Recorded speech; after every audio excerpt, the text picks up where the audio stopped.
السلام عليكم ورحمة الله وبركاته. إن الحمد لله نحمده ونستعينه ونستغفره ونعوذ بالله من شرور أنفسنا وسيئات أعمالنا. من يهده الله فلا مضل له ومن يضلل فلا هادي له وأشهد أن لا إله إلا الله وحده لا شريك له وأشهد أن محمدا عبده ورسوله. اللهم صل عليه وعلى آل محمد كما صليت على إبراهيم وعلى آل إبراهيم إنك حميد مجيد. اللهم بارك على محمد وعلى آل محمد كما باركت على إبراهيم وعلى آل إبراهيم إنك حميد مجيد.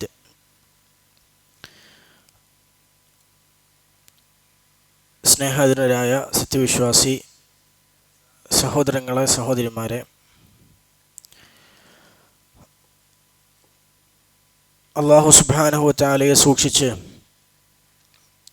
തഖ്വ പാലിച്ചുകൊണ്ട് ജീവിക്കാൻ പരിശ്രമിക്കണമെന്ന് ആമുഖമായി വസിയത്ത് ചെയ്യുകയാണ്. അല്ലാഹു സുബ്ഹാനഹു വ തആല നമുക്കെല്ലാം അതിനുള്ള തൗഫീഖ് നൽകി അനുഗ്രഹിക്കുമാറാകട്ടെ. റമദാനിൻ്റെ ഏറ്റവും അവസാനത്തിലേക്ക് നമ്മൾ പോയിക്കൊണ്ടിരിക്കുകയാണ്. അല്ലാഹു സുബ്ഹാനഹു വ തആല നമ്മളിൽ എല്ലാവരെയും റമദാൻ ലഭിച്ചിട്ട് പാപങ്ങൾ പൊറുക്കപ്പെടുന്ന, നരകമോചനം ലഭിക്കുന്ന ഭാഗ്യവാന്മാരിൽ ഉൾപ്പെടുത്തി അനുഗ്രഹിക്കുമാറാകട്ടെ. റമദാൻ ജീവിതത്തിൽ വന്നുപോയിട്ടും പാപങ്ങൾ പൊറുക്കപ്പെടാത്ത അല്ലാഹുവിൻ്റെ റസൂൽ സല്ലല്ലാഹു അലൈഹി വസല്ലമ ആമീൻ പറഞ്ഞ ജിബ്രീൽ പ്രാർത്ഥിച്ച ഏറ്റവും ഭാഗ്യം കെട്ടുപോയ അള്ളാഹുവിൻ്റെ കാരുണ്യത്തിൽ നിന്ന് വിദൂരമാകി പോകട്ടെ എന്ന് പറഞ്ഞ ഹദ്യഭാഗ്യരിൽ നിന്ന് അള്ളാഹു നമ്മെ കാത്തുരക്ഷിക്കുമാറാകട്ടെ. ഇന്ന് ഇൻഷാ അല്ലാഹ് നമ്മൾ ചർച്ച ചെയ്യാൻ ഉദ്ദേശിക്കുന്ന വിഷയം ഇബാദത്തുമായി ബന്ധപ്പെട്ട ചില നിയമങ്ങളാണ്. നമ്മളൊക്കെ സൃഷ്ടിക്കപ്പെട്ടത് അല്ലാഹു സുബ്ഹാനഹു വ തആല ഇബാദത്ത് ചെയ്യാനാണ് എന്ന കാര്യം നമുക്കെല്ലാവർക്കും അറിയാം. ആവർത്തിച്ച് നമ്മളത് ഓർമ്മപ്പെടുത്തപ്പെടാറുള്ളവരാണ്. എന്നാൽ അല്ലാഹു സുബ്ഹാനഹു വ തആലയുടെ അവനുള്ള ഇബാദത്തുകൾ, അവനുള്ള ബാധ്യതകൾ നിർവഹിക്കുന്നതുമായി ബന്ധപ്പെട്ട് എന്തൊക്കെയാണ് ഇബാദത്തുമായി ബന്ധപ്പെട്ട് നമ്മൾ പഠിക്കേണ്ടത്, അറിയേണ്ടത്? ഈ ഭൂമി ലോകത്തേക്ക് ഇവിടെ നമുക്ക് നിർവഹിക്കാനുള്ള ഏറ്റവും സുപ്രധാനമായ കർമ്മം, ഒന്ന് നമ്മൾ ആരാധിക്കുന്ന ആരാധ്യനെ കുറിച്ചറിയലാണ്, റബ്ബിനെ കുറിച്ചറിയാം. സൃഷ്ടിപ്പിൻ്റെ ലക്ഷ്യമായി അല്ലാഹു സുബ്ഹാനഹു വ തആല സൂറത്തു ത്വലാഖിൻ്റെ അവസാനത്തെ ആയത്തിലൂടെ പറഞ്ഞത് അതാണ്. അല്ലാഹുല്ലദീ ഖലഖ സബ്അ സമാവാതിൻ വമിനൽ അർളി മിസ്ലഹുൻ യതനസ്സലുൽ അംറു ബൈനഹുൻ ലിതഅലമൂ. 7 ആകാശങ്ങളെയും തത്തുല്യമായി ഭൂമികളെയും അല്ലാഹു സുബ്ഹാനഹു വ തആല അത് സൃഷ്ടിച്ചവനാകുന്നു അല്ലാഹു. അതിനിടയിൽ അല്ലാഹുവിൻ്റെ കൽപ്പനകൾ ഇറങ്ങിക്കൊണ്ടേയിരിക്കുന്നു. എന്തിനാണതൊക്കെ? ലിതഅലമൂ, നിങ്ങൾ അറിയാൻ, നിങ്ങൾ പഠിക്കാൻ. അന്നല്ലാഹ അലാ കുല്ലി ഷൈഇൻ ഖദീർ വ അന്നല്ലാഹ ഖദ് അഹാത ബികുല്ലി ഷൈഇൻ ഇൽമ. അള്ളാഹു എല്ലാറ്റിനെക്കുറിച്ചും അറിവുള്ളവനാണ്, അള്ളാഹു എല്ലാറ്റിനും കഴിവുള്ളവനാണ് എന്നൊക്കെ നിങ്ങൾ അറിയാനും പഠിക്കാനുമാണ് ആകാശഭൂമികൾ മുഴുവൻ സൃഷ്ടിച്ചത് എന്ന് അല്ലാഹു സുബ്ഹാനഹു വ തആല പറഞ്ഞു. അപ്പോൾ ജീവിതത്തിൻ്റെ ഒരു ലക്ഷ്യം, ഈ പ്രപഞ്ച സൃഷ്ടിപ്പിൻ്റെ ഒരു ലക്ഷ്യം റബ്ബിനെക്കുറിച്ച് പഠിക്കുക, അറിയുക എന്നുള്ളതാണ്. മറ്റൊന്നെന്താണ്? മറ്റൊന്ന് ആ റബ്ബിനോടുള്ള ബാധ്യതകളെക്കുറിച്ച് പഠിക്കുക, അറിയുക. അതാണ് വമാ ഖലഖ്തുൽ ജിന്ന വൽ ഇൻസ ഇല്ലാ ലിയഅ്ബുദൂൻ. എന്നെ ആരാധിക്കാൻ വേണ്ടി മാത്രമാണ് ഞാൻ ജിന്നിനെയും മനുഷ്യനെയും സൃഷ്ടിച്ചത് എന്ന് അല്ലാഹു സുബ്ഹാനഹു വ തആല സൂറത്തു ദാരിയാത്തിലൂടെ പറഞ്ഞു. അപ്പോൾ ആ റബ്ബിനുള്ള ബാധ്യതകളാണ് ഇബാദത്തുകൾ. അപ്പോൾ പടച്ച റബ്ബിനെക്കുറിച്ച് അറിയുക, അവനുള്ള ബാധ്യതകൾ നിർവഹിക്കുക, അത് പഠിച്ച് പ്രാവർത്തികമാക്കുക എന്നതാണ് നമ്മുടെ ജീവിതത്തിൻ്റെ പരമമായ ലക്ഷ്യം. അപ്പോൾ ഈ അള്ളാഹുവിനോടുള്ള ബാധ്യത എന്ന് പറഞ്ഞാൽ നമുക്കറിയാം ഇബാദത്താണ്, റബ്ബിനോടുള്ള കടപ്പാട്, നമുക്ക് നിർവഹിക്കാനുള്ള കാര്യം ഇബാദത്താണ്. ഇബാദത്തുകളുമായി ബന്ധപ്പെട്ട്, നമ്മൾ നിർവഹിക്കുന്ന ഇബാദത്തുകളുമായി ബന്ധപ്പെട്ട് നമ്മൾ ശ്രദ്ധിക്കേണ്ട, നമ്മൾ അറിഞ്ഞിരിക്കേണ്ട 10 കാര്യങ്ങളാണ് ഇൻഷാ അല്ലാഹ് നമ്മൾ ഇന്ന് ചർച്ച ചെയ്യുന്നത്. അതിൽ എത്രത്തോളം നമുക്ക് പിന്നെ എടുത്ത് തീർക്കാൻ കഴിയുമെന്നറിയില്ല, കഴിഞ്ഞില്ലെങ്കിൽ പിന്നീട് സമയത്ത് ഇൻഷാ അല്ലാഹ് അത് പൂർത്തിയാക്കാം, അവസരം കിട്ടുകയാണെങ്കിൽ ഇൻഷാ അല്ലാഹ്. ഒന്നാമത്തെ ഇബാദത്തുമായി ബന്ധപ്പെട്ട ഒരു ഖായിദ എന്താണെന്ന് വെച്ചാൽ, ഷെയ്ഖുൽ ഇസ്ലാം ഇബ്നു തൈമിയ്യ റഹിമഹുല്ലാഹ് ഇബാദത്തിന് പറഞ്ഞ നിർവചനമുണ്ട്. ഇസ്മുൻ ജാമിഉൻ ലികുല്ലി മാ യുഹിബ്ബുഹുല്ലാഹു വയർലാഹ്. അള്ളാഹു സുബ്ഹാനഹു വതആല ഇഷ്ടപ്പെടുകയും തൃപ്തിപ്പെടുകയും ചെയ്ത എല്ലാറ്റിനെയും ഉൾക്കൊള്ളുന്ന ഒരു നാമം, അതാണ് ഇബാദത്ത്. പടച്ചറബ് എന്തിനൊക്കെ ഇഷ്ടമുണ്ടോ, പടച്ചറബ് എന്തിനൊക്കെ ഇഷ്ടപ്പെടുന്നോ, എന്തിനൊക്കെ തൃപ്തിപ്പെടുന്നോ അതിനെയൊക്കെ ഉൾക്കൊള്ളുന്ന, അത് മിനൽ അഖ്വാലി വൽ അമാലി അദ്ദാഹിറ വൽ ബാത്തിന, അത് വാക്കുകളുണ്ടാകാം, പ്രവർത്തനങ്ങളുണ്ടാകാം, പ്രത്യക്ഷമായ വാക്കുകളുണ്ടാകാം, പരോക്ഷമായ വാക്കുകളുണ്ടാകാം, പ്രത്യക്ഷമായ പ്രവർത്തനങ്ങളുണ്ടാകാം, പരോക്ഷമായ പ്രവർത്തനങ്ങളും ഉണ്ടാകാം. ഇങ്ങനെ 4 തരം ഉണ്ടാവും. നമ്മൾ പ്രകടമായി നമ്മൾ പറയുന്ന വാക്കുകളുണ്ടാകും, നമ്മൾ ദിക്ർ ചൊല്ലുന്നത് പോലെ, ഖുർആൻ പാരായണം പോലെ, നന്മ കൽപ്പിക്കൽ പോലെ, തിന്മ വിരോധിക്കൽ പോലെ, അതൊക്കെ നമ്മൾ പ്രകടമായി നമ്മൾ ചെയ്യുന്ന വാക്ക് കൊണ്ടുള്ള ഇബാദത്തുകളാണ്. മറ്റൊന്നെന്താ, പിന്നൊന്ന് പരോക്ഷമായി നമ്മൾ പറയുന്ന വാക്കുകളുണ്ട്, നമ്മുടെ മനസ്സിലാണ് നമ്മളിത് പറയുന്നത്, അതാണ് വിശ്വാസം എന്ന് പറഞ്ഞാൽ. ഈമാൻ കാര്യങ്ങൾ എന്താ, നമ്മൾ മനസ്സുകൊണ്ട് നമ്മൾ പ്രഖ്യാപിക്കണം, ഞാൻ അള്ളാഹുവിൽ വിശ്വസിച്ചിരിക്കുന്നു, ഞാൻ പരലോകത്തിൽ വിശ്വസിച്ചിരിക്കുന്നു, അത് മനസ്സുകൊണ്ടുള്ള വാക്കാണ്. മറ്റൊന്ന് പ്രത്യക്ഷമായ പ്രവർത്തനമാണ്, നിസ്കാരം, സക്കാത്ത്, ഹജ്ജ്, ഇതൊക്കെ പ്രത്യക്ഷമായ പ്രവർത്തനങ്ങളാണ്.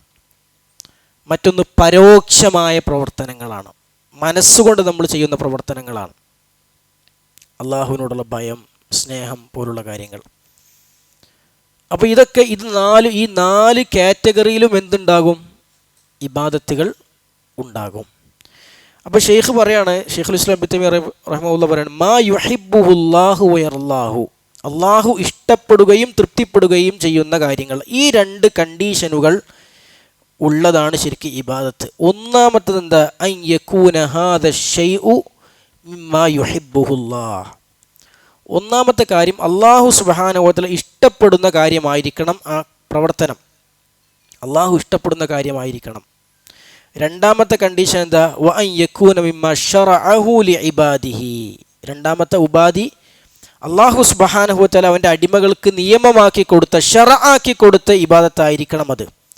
അപ്പോൾ അള്ളാഹു സുബ്ഹാനഹു വ തആല ഇഷ്ടപ്പെടുകയും ദീനിൽ നിയമമാക്കി നിശ്ചയിക്കുകയും ദീനിൻ്റെ ഭാഗമായി പഠിപ്പിക്കുകയും ചെയ്ത ഇബാദത്താണെങ്കിൽ മാത്രമേ ആ ഇബാദത്ത് സ്വീകാര്യമാവുകയുള്ളൂ. ഈ 2 ഉപാധികൾ ഉള്ള ഇബാദത്തെ പടച്ചവൻ്റെ അടുക്കൽ സ്വീകാര്യമാവുകയുള്ളൂ. ഒന്ന്, അള്ളാഹുവിന് ഇഷ്ടമുള്ള കാര്യമായിരിക്കണം. 2, അള്ളാഹു ശറഅാക്കിയ, ദീനിലൂടെ പഠിപ്പിച്ച കാര്യമായിരിക്കണം. അള്ളാഹുക്ക് ഇഷ്ടമുള്ളൊരു, ഇപ്പോൾ നിസ്കാരം അള്ളാഹു സുബ്ഹാനഹു വ തആലക്ക് ഇഷ്ടമാണ്. മൊത്തത്തിൽ പറഞ്ഞാൽ അള്ളാഹുവിന് നിസ്കാരം ഇഷ്ടമാണ്.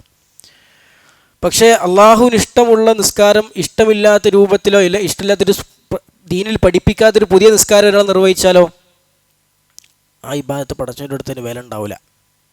കാരണം അള്ളാഹു ശറഅാക്കിയിട്ടില്ല. അപ്പം അള്ളാഹു ഇഷ്ടപ്പെടുകയും വേണം, ശറഅാക്കുകയും വേണം. ഇതാണ് ഒന്നാമത്തെ ഇബാദത്തുമായി ബന്ധപ്പെട്ട ഒരു നിയമം. രണ്ടാമത്തെ ഇബാദത്തുമായി ബന്ധപ്പെട്ട നിയമം എന്താ, അൽ ഇബാദത്തു ലഹാ റുക്നാൻ. ഇബാദത്തിന് 2 റുക്നുകളുണ്ട്, 2 അഭിവാജ്യ ഘടകങ്ങളുണ്ട്. ആ 2 ഘടകങ്ങൾ ഉണ്ടെങ്കിലേ ഇബാദത്താവുള്ളൂ. എന്തൊക്കെയാണത്? അർ റുക്നുൽ അവ്വൽ ഗായത്തുൽ മഹബ്ബ. ഒന്നാമത്തെ റുക്ന് അങ്ങേയറ്റത്തെ സ്നേഹമുണ്ടാകണം.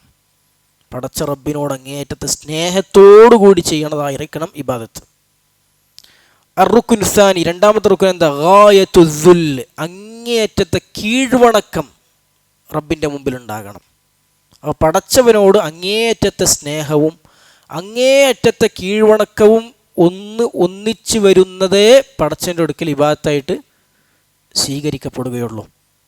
ഇതിലേതെങ്കിലും ഒന്ന് പോയാൽ പിന്നെ അത് ഇബാദത്തല്ല. മഹാനായ ഇബ്നുൽ ഖയ്യിം റഹിമഹുല്ലാഹ് അദ്ദേഹത്തിൻ്റെ നൂനിയ എന്ന് പറഞ്ഞ വളരെ വിശ്വപ്രസിദ്ധമായ അഖീദ പഠിപ്പിക്കാൻ അദ്ദേഹം രചിച്ച ഒരു കവിതയുണ്ട്. 5000-ലധികം വരികളുള്ള ബൈത്തുകളുള്ള ഒരു കവിതയാണ്.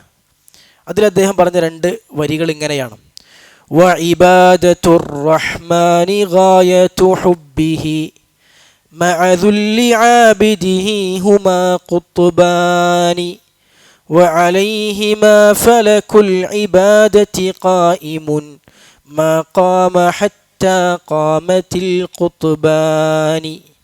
എന്താണ് അതിൻ്റെ അർത്ഥം? വഇബാദത്തുർ റഹ്മാൻ, പരമകാരുണ്യകനുള്ള ഇബാദത്ത്, റഹ്മാനിന് നമ്മൾ നൽകുന്ന ഇബാദത്ത്, ഗായതു ഹുബ്ബിഹി, അള്ളാഹുവിനോടുള്ള അങ്ങേയറ്റത്തെ സ്നേഹമാണ്. അപ്പോൾ അങ്ങേയറ്റത്തെ സ്നേഹമാണ് ഇബാദത്തിൻ്റെ ഒരു ഘടകം. മഅ ദുല്ലി ആബിദിഹി, ആ ആരാധിക്കുന്ന വ്യക്തി ആബിദിൻ്റെ അവൻ്റെ കീഴ്വണക്കവും അള്ളാഹുവിൻ്റെ മുമ്പിലുള്ള അവൻ്റെ വിനയവും, ഇത് രണ്ടുമാണ് ഇബാദത്ത്. ഹുമാ ഖുത്ബാനി, അത് 2 അച്ചുതണ്ടുകളാണ്, 2 ഖുതുബുകളാണ്. വഅലൈഹിമാ ഫലകുൽ ഇബാദത്തി ഖായിമു, ആ 2 ഖുതുബകളിലായിട്ടാണ് ഇബാദത്ത് എന്ന ഗോളം അത് കറങ്ങിക്കൊണ്ടിരിക്കുന്നത്, നിലനിൽക്കുന്നത്. മാ ഖാമ ഹത്താ ഖാമത്തിൽ ഖുത്ബാനി, ആ 2 ഖുതുബുകൾ നിലനിൽക്കുന്ന സമയം അത്രയും ഇബാദത്ത് നിലനിൽക്കും. അതിൽ ഒന്ന് പോയാലോ ഇബാദത്ത് പോയി. അപ്പോൾ പടച്ച റബ്ബിനോടുള്ള ഇബാദത്ത് നമ്മൾ നിർവഹിക്കുകയാണെങ്കിൽ ഈ 2 അതിലുണ്ടാകണം. പടച്ചവനോടുള്ള അങ്ങേയറ്റത്തെ സ്നേഹം ഉണ്ടാകണം, അങ്ങേയറ്റത്തെ വിനയവും കീഴ്വണക്കവും ഉണ്ടാകണം. ഇബാദത്തുകൾ ചെയ്യുമ്പോൾ ഏതി ഒന്ന് പോയാൽ ഈ കീഴ്വണക്കത്തിന് പകരം ഞാൻ ചെയ്യുന്നത് എന്തോ ഒരു പടച്ചവനോട് ചെയ്യുന്ന ഒരു ഔദാര്യം പോലത്തെ ഒരു മനസ്സ് വന്നാൽ അവിടെ കീഴ്വണക്കം നഷ്ടപ്പെട്ടു അല്ലേ? അല്ലെങ്കിൽ പടച്ചവനോട് സ്നേഹമില്ലാതെ ചെയ്യുകയാണെങ്കിൽ ഒരു ബാധ്യത എങ്ങനെയൊക്കെയോ നിർവഹിച്ചാൽ തീർക്കുകയാണ് എന്നൊരു മനസ്സോടുകൂടി ചെയ്യുകയാണെങ്കിൽ അവിടെ ഇഷ്ടപ്പെട്ട് ചെയ്യല്ല പടച്ചവനെ, അപ്പോഴും ഇബാദത്തിൻ്റെ ഫലം അവിടെ ഇല്ലാതെ പോകും. അപ്പോൾ ഈ 2 കാര്യങ്ങളിലാണ് ഇബാദത്തുകൾ നിലനിൽക്കുന്നത്. ഇനി മൂന്നാമത്തെ നിയമം എന്താ? അൽ ഇബാദത്തു ലഹാ ഷർത്താൻ, ഇബാദത്തിന് 2 ഷർത്തുണ്ട്, 2 കണ്ടീഷനുകളുണ്ട്, 2 നിബന്ധനകളുണ്ട് അല്ലേ? ഒന്നാമത്തെ നിബന്ധന എന്താ?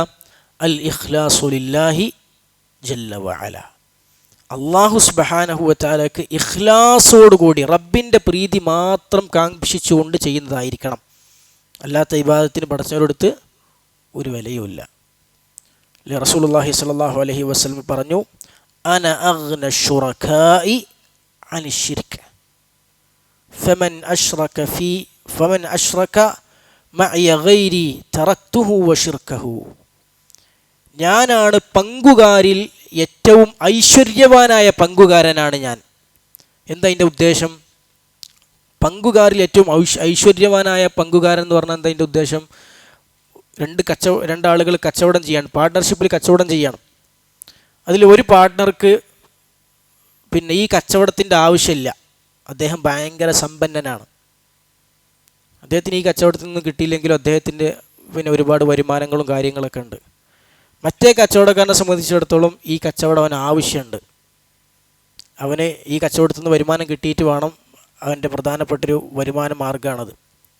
അപ്പോൾ ഈ ഭയങ്കര പണക്കാരനായ ഈ കച്ചവടത്തിന് ഒരു വലിയ വില ഒന്നും കൊടുക്കാത്ത കച്ചവടക്കാരൻ, ആ പാർട്ട്ണർ തീരുമാനിക്കുകയാണെന്ത്, ഈ കച്ചവടത്തിൽ നിന്നുള്ള വരുമാനം എനിക്ക് വേണ്ട, അത് ഓടത്തോട്ടെ, എൻ്റെ പാർട്ട്ണർഷിപ്പൊന്നും ഞാൻ പരിഗണിക്കണില്ല, ഒക്കെ ഞാൻ ഓനക്ക് വിട്ടുകൊടുത്തു.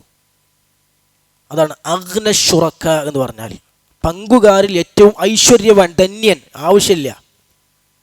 പടച്ച റബ്ബിന് വേണ്ടി ആരെങ്കിലുമുള്ള ഇബാദത്ത് ചെയ്യാണ്, അതിൽ വേറെ കൂടി പങ്ക് കൊടുത്താൽ പിന്നെ പടച്ചവനെ ഇബാദത്തിനെ വേണ്ട, അത് ഓടത്തോട്ടെ, എനിക്ക് വേണ്ട എന്ന് പറയും. ഇന്നല്ലാഹ തയ്യിബുൻ ലാ യഖ്ബലു ഇല്ല തയ്യിബ്, അള്ളാഹു തയ്യിബാണ്, പടച്ചവന് വേണ്ടി മാത്രം കൊടുത്തതേ പടച്ചവൻ സ്വീകരിക്കുള്ളൂ, പങ്ക് കൊടുത്തൊന്നും പടച്ചവൻ സ്വീകരിക്കൂല. അതാണ് ആ ഹദീസിൻ്റെ ആശയം. എനിക്കതിൻ്റെ ആവശ്യമില്ല, റബ്ബിന് അതിൻ്റെ ആവശ്യമില്ല എന്ന് റബ്ബ് തീരുമാനിക്കും.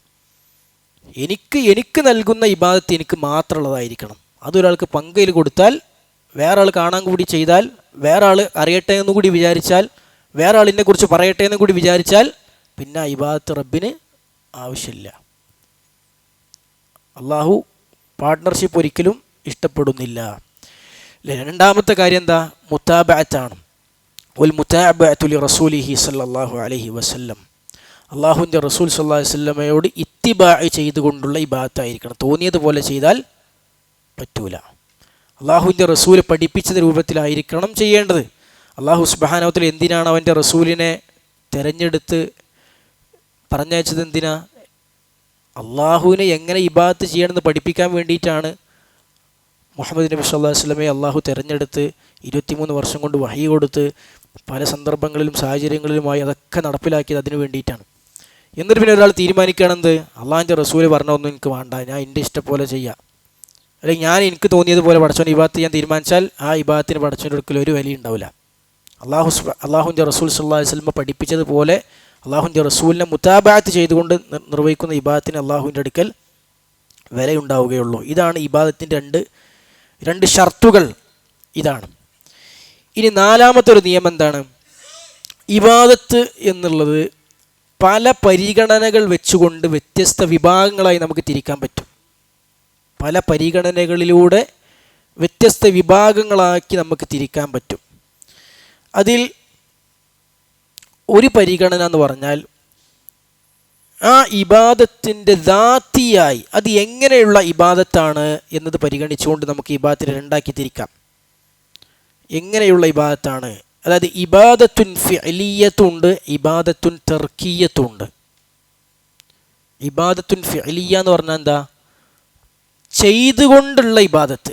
നമ്മൾ ഓരോ പ്രവർത്തനങ്ങൾ നമ്മൾ നിർവഹിച്ചു കൊണ്ടുള്ള ഇബാദത്തുകൾ അല്ലേ? നമുക്കറിയാം, നമ്മൾ സാധാരണ ഇബാദത്ത് നമ്മൾ പറയുമ്പോൾ നമ്മളെ മനസ്സിലേക്ക് ഓടി വരുന്ന നമ്മൾ നിസ്കാരം, സ്വതക്ക, ഇതൊക്കെ നമ്മൾ പ്രവർത്തിക്കുകയാണ്, ഓരോ കാര്യങ്ങൾ പ്രവർത്തിക്കുകയാണ്.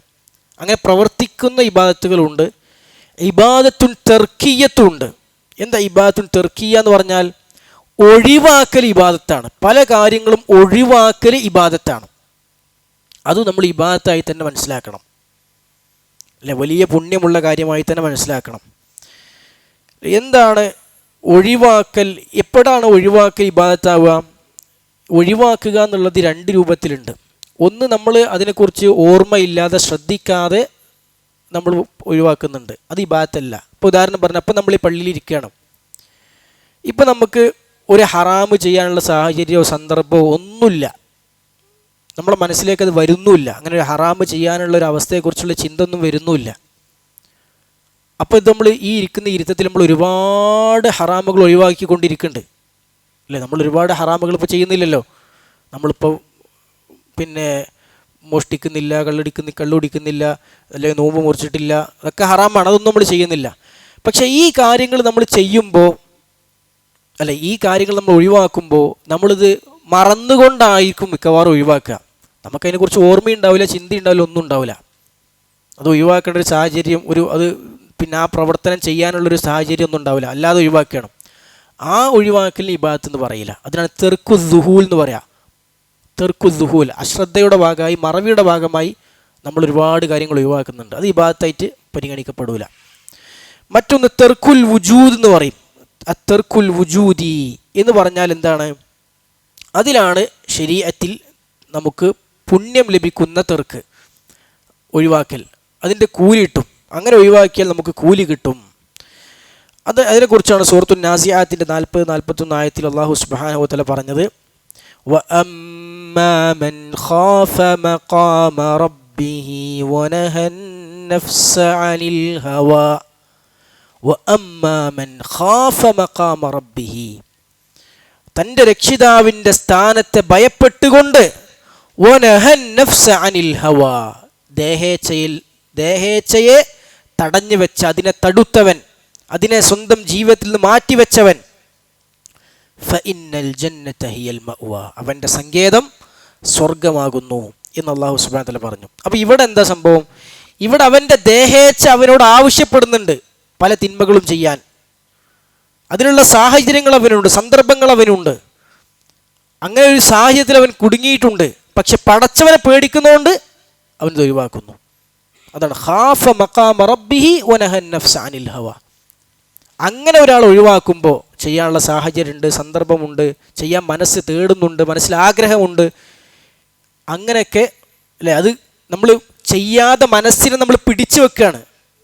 നമ്മൾ ഓർമ്മയില്ലാതെ ചെയ്യാതെ വെക്കുന്ന പോലെയല്ല, ചെയ്യാൻ തോന്നിയിട്ടും സാഹചര്യം ഉണ്ടായിട്ടും ചെയ്യാതെ നമ്മളെ മനസ്സിനെ നമ്മൾ പിടിച്ചു വെക്കുകയാണ്.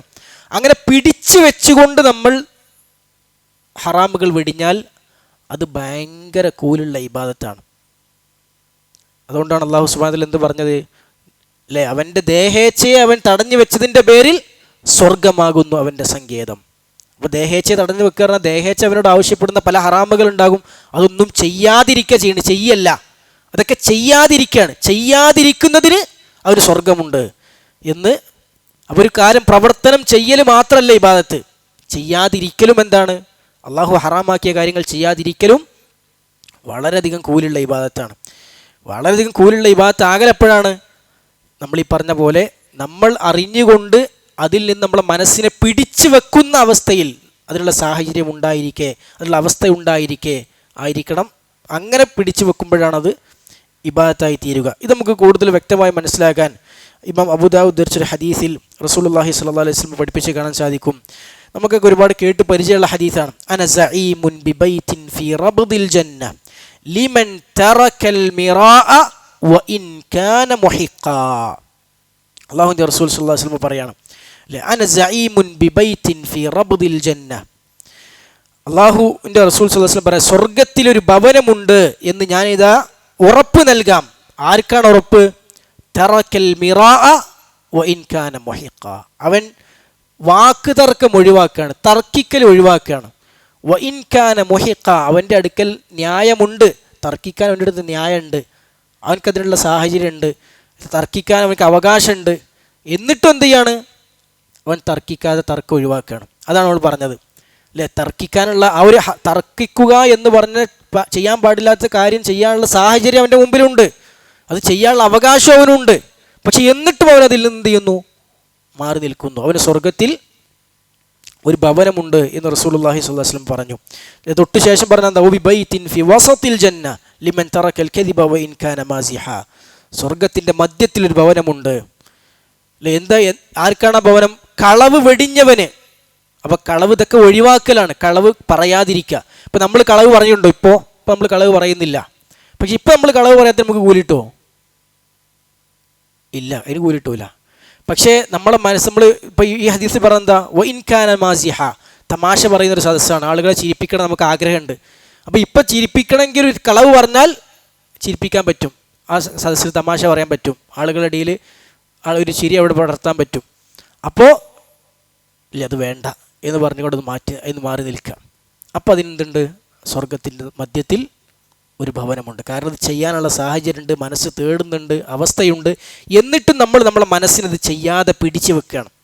അങ്ങനെ നമ്മൾ പിടിച്ചു വെക്കുന്ന, അങ്ങനെ നമ്മൾ നിർവഹിക്കുന്ന ഇബാദത്തുകൾ, പിന്നെ നിർവഹിക്കുന്ന ഒഴിവാക്കലുകൾ, തെർക്കുകൾ, അതും ഇബാദത്തായി പ്രമാണങ്ങൾ നമുക്ക് പഠിപ്പിച്ചു തരുന്നുണ്ട്. ഒരുപാട് ഹദീസുകളിലൂടെ നമുക്ക് ഈ കാര്യങ്ങൾ, ആയത്തുകളിലൂടെ നമുക്ക് ഈ കാര്യം മനസ്സിലാക്കാൻ പറ്റും. പിന്നെ ഒരു ഗുഹൻ്റെ ഉള്ളിൽ, പിന്നെ നാളെ പരലോകത്ത് അല്ലാഹു സുബ്ഹാനഹു വ തആല അർശിൻ്റെ തണൽ കൊടുക്കുന്ന 7 വിഭാഗം ആളുകളെ പറഞ്ഞ സമയത്ത് അതിലൊരു മനുഷ്യനാരാ? വമിൻഹും ഇംറഅത്തുൻ റജുലുൻ ദഅത്ഹു ഇംറഅത്തുൻ ദാതു മൻസിബിൻ വജമാൽ. അല്ലേ, ഒരു മനുഷ്യൻ നല്ല സമ്പത്തും സൗന്ദര്യവും സ്ഥാനവും നാട്ടിൽ പേരും നല്ല പിന്നെ കുടുംബ മഹിമയും ഒക്കെയുള്ള ഒരു സ്ത്രീ അവനെ ക്ഷണിക്കുകയാണ്, അവനെ ഒരു വേണ്ടാത്തരത്തിന് ക്ഷണിക്കുകയാണ്. അപ്പം ക്ഷണിച്ചു, സാഹചര്യം ഒത്തു, സന്ദർഭം ഒത്തു, എല്ലാം ഒത്തു. പക്ഷെ അവൻ എന്ത് പറഞ്ഞു? ഇന്നി അഖാഫുല്ലാ, ഞാൻ അള്ളാഹുവിനെ ഭയപ്പെടുന്നു, ഞാൻ ഈ തോന്നിവാസത്തിനില്ല എന്ന് പറഞ്ഞു. അപ്പോൾ അവിടെ ആ മനുഷ്യൻ എല്ലാ സാഹചര്യം ഒത്തിട്ട് അദ്ദേഹം മാറി നിൽക്കുകയാണ്. ഇത് ഒരു വലിയ ഇബാദത്താണ് എന്ന് നമ്മൾ മനസ്സിലാക്കണം. അല്ലാതെ നിസ്കാരം, നോമ്പ് നമ്മൾ നിർവഹിക്കുന്ന ഇബാദത്തുകൾ മാത്രമല്ല, നമ്മൾ ഹറാമുകളിൽ നിന്ന് സാഹചര്യം ഉണ്ടായിരിക്കെ മാറി നിൽക്കുന്നത് അള്ളാഹുവിൻ്റെ അടുക്കൽ വലിയ വിലയുള്ള ഇബാദത്തുകളാണ് എന്ന് നമ്മൾക്ക് തിരിച്ചറിയാൻ സാധിക്കേണ്ടതുണ്ട്. ഇനി ഈ ഒഴിവാക്കൽ, ഈ തെർക്ക്, നമുക്കതിന് കൂലി കിട്ടണമെങ്കിൽ അവിടെയും നമ്മൾ നേരത്തെ പറഞ്ഞ പോലെ അവിടെ നമുക്ക് ചില കണ്ടീഷനുണ്ട്. എല്ലാ ഇബാദത്തിനുള്ള കണ്ടീഷൻ ഇവിടെയും ബാധകമാണ്. എന്താണത്? ഇഹ്തിസാബിയായിരിക്കണം. എന്താ ഇഹ്തിസാബി എന്ന് പറഞ്ഞാൽ? പ്രതിഫലം കാംക്ഷിച്ചുകൊണ്ട് ഒഴിവാക്കിയതാകണം. അള്ളാഹുവിൻ്റെ പ്രതിഫലം കാംക്ഷിച്ചുകൊണ്ട് ഒഴിവാക്കിയാലേ ഒഴിവാക്കിയതിന് കൂലിയിട്ടുള്ളൂ. വേറെന്തിനും വേണ്ടി ഒഴിവാക്കിയാലോ അതിന് കൂലി കിട്ടൂല, അത് ഇബാദത്തായി പരിഗണിക്കപ്പെടുകയില്ല. അപ്പോൾ എപ്പോഴാണ് ഇഹ്തിസാബി ആവുക? അതായത് പ്രതിഫലം കാംക്ഷിക്കുക എന്ന് പറഞ്ഞാൽ രണ്ട് കാര്യങ്ങൾ ഇതിൽ ഉണ്ടാകണം. ഒന്ന് ഖസ്ദ് വേണം, രണ്ട് ഇഖ്ലാസ് വേണം. ഖസ്ദ് എന്ന് പറഞ്ഞാൽ എന്താ? ഖസ്ദ് എന്ന് പറഞ്ഞാൽ നമ്മൾ ലക്ഷ്യം വെച്ച് ഒഴിവാക്കിയതാകണം. എങ്ങനെയെങ്കിലും ഒഴിവായി പോയതല്ല, ആ സാഹചര്യത്തിൽ നിന്ന് പഠിച്ചവൻ നമ്മളവിടെ കഴിച്ചിലാക്കി, നമ്മളവിടെ പെട്ടിയില്ല, അങ്ങനെ ഒഴിവാക്കിയതാണെങ്കിലോ, അങ്ങനെ സാഹചര്യം നമുക്ക് ഉണ്ടായിട്ടില്ല, അങ്ങനെ ഒഴിവാക്കിയതാണെങ്കിലോ അതിന് കൂലിയില്ല. നമ്മൾ ആ സാഹചര്യത്തിൽ നമ്മൾ ലക്ഷ്യം വെച്ച് നമ്മളെ തീരുമാനപ്രകാരം നമ്മൾ ഒഴിഞ്ഞതാകണം. അതിൽ നിന്ന് ആ ഹറാമ് ചെയ്യരുത്, ആ ചെയ്യാൻ പാടില്ലാത്ത കാര്യത്തിൽ മാറി നിൽക്കണം എന്ന് നമ്മൾ തീരുമാനമെടുത്തുകൊണ്ട് നമ്മൾ ഒഴിവാക്കിയാലാണ് അതിന് നമുക്ക് കൂലി ഉണ്ടാവുക. അല്ലെ? അതിനുള്ള സാഹചര്യങ്ങൾ ഒത്തു, എല്ലാ മാർഗങ്ങളും വഴികളും എല്ലാം ഒത്തു വന്നു. എന്നിട്ട് അവൻ്റെ മനസ്സിനെ പിടിച്ചു വെക്കുകയാണ്. നേരത്തെ പറഞ്ഞ സ്ത്രീ ക്ഷണിച്ച ആ വ്യഭിചാരത്തിന് ക്ഷണിച്ച ആ സംഭവം നമുക്കിതിന് അത് മനസ്സിലാക്കാൻ ഏറ്റവും നല്ല ഒരു ഉദാഹരണമാണ്. എല്ലാ സാഹചര്യം ഒത്തു, പക്ഷേ എന്നിട്ടിത് മാറി നിന്നു. അങ്ങനെ ലക്ഷ്യം വെച്ച് മാറി നിൽക്കണം. ഇനി അതാണ് ഖസ്ദ് വേണം, ലക്ഷ്യം വെച്ച് മാറി നിൽക്കണം. ഇനി നമുക്ക് ആ ഒരു സംഭവം തന്നെ നമുക്ക് ഇതിന്ന് മനസ്സിലാക്കാൻ പറ്റും. ഇപ്പോൾ ആ മനുഷ്യൻ ആ സ്ത്രീ ക്ഷണിച്ചല്ലോ, വ്യഭിചാരത്തിന് ക്ഷണിച്ചു. അപ്പോൾ അത് ഇനി അഹാഫുദ എന്ന് പറഞ്ഞ് മാറി നിന്നു. അത് മാറി നിന്ന സമയത്ത് അദ്ദേഹം ആ സ്ത്രീയിൽ നിന്നുള്ള വ്യഭിചാരത്തിൽ നിന്ന് മാത്രമല്ല മാറി നിന്നത്, ലോകത്തുള്ള എല്ലാ സ്ത്രീകളുമായി വ്യഭിചരിക്കുന്നത് മാറി നിൽക്കണമല്ലോ. അല്ലെ? എല്ലാ സ്ത്രീകളിൽ നിന്ന് വ്യഭിചരിക്കുന്നത് അദ്ദേഹം മാറി നിൽക്കണം. അദ്ദേഹം ഒരു സ്ത്രീയായിട്ട് വ്യഭിചരിച്ചിട്ടില്ലല്ലോ. പക്ഷെ ആ സ്ത്രീയിൽ നിന്ന് മാറി നിന്നതിന് മാത്രമേ കൂലിയുള്ളൂ. വേറെ സ്ത്രീകളിൽ നിന്ന് മാറി നിന്നതിന് കൂലിയുണ്ടോ?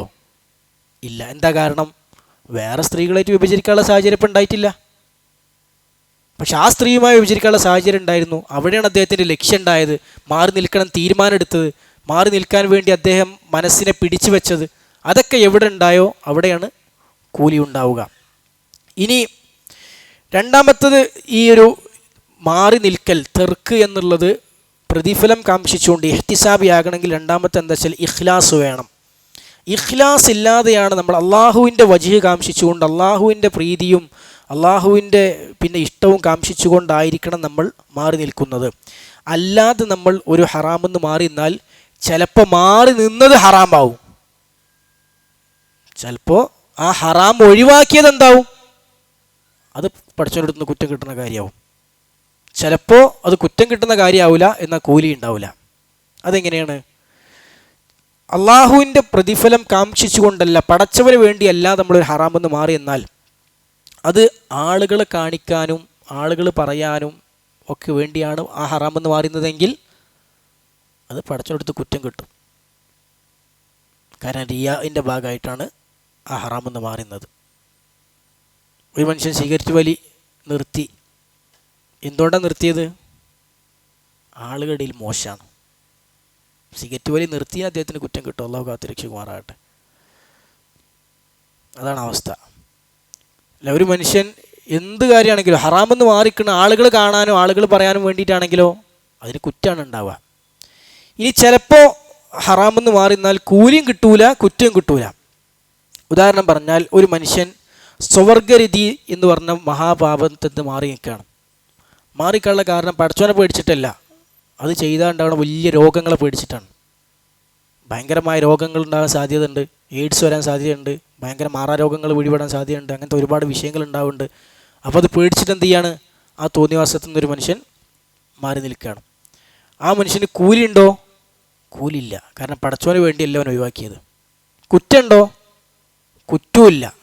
കാരണം ആളുകളെ കാണിക്കാൻ വേണ്ടിയല്ല ഒഴിവാക്കിയത്. കൂലി ഉണ്ടാവില്ല, കുറ്റവും ഉണ്ടാവില്ല. അപ്പം മൂന്നാളും ചെയ്യുന്ന പ്രവർത്തനം, മൂന്നാൾക്കാർ ഒരു കാര്യം, ഒരു ഹറാം ഒഴിവാക്കിയിട്ടുണ്ടാവും. ഒരാൾക്ക് കൂലി കിട്ടും, ഒരാൾക്ക് കുറ്റം കിട്ടും, ഒരാൾക്ക് ഒന്നും കിട്ടൂല. അതാണ് ഇഖ്ലാസ് ഉണ്ടെങ്കിൽ ഉള്ള പ്രത്യേകതയാണത്. ഇഖ്ലാസ് ഉണ്ടെങ്കിൽ നമ്മൾ ജീവിതത്തിൽ ചെയ്യുന്ന എല്ലാം നമുക്ക് കൂലിയുള്ളതായി മാറും. ഇഖ്ലാസ് ഇല്ലെങ്കിലോ നമ്മൾ നിർവഹിക്കുന്ന പലതും നമുക്ക് ഭയങ്കര നഷ്ടമായിരിക്കും, അല്ലെങ്കിൽ അത് ശിക്ഷയായിരിക്കും. അള്ളാഹു ഇഖ്ലാസുള്ള അടിമകളായി ജീവിതം ചിട്ടപ്പെടുത്താൻ നമുക്ക് തൗഫീഖ് നൽകി അനുഗ്രഹിക്കുമാറാകട്ടെ. അപ്പോൾ ഇനി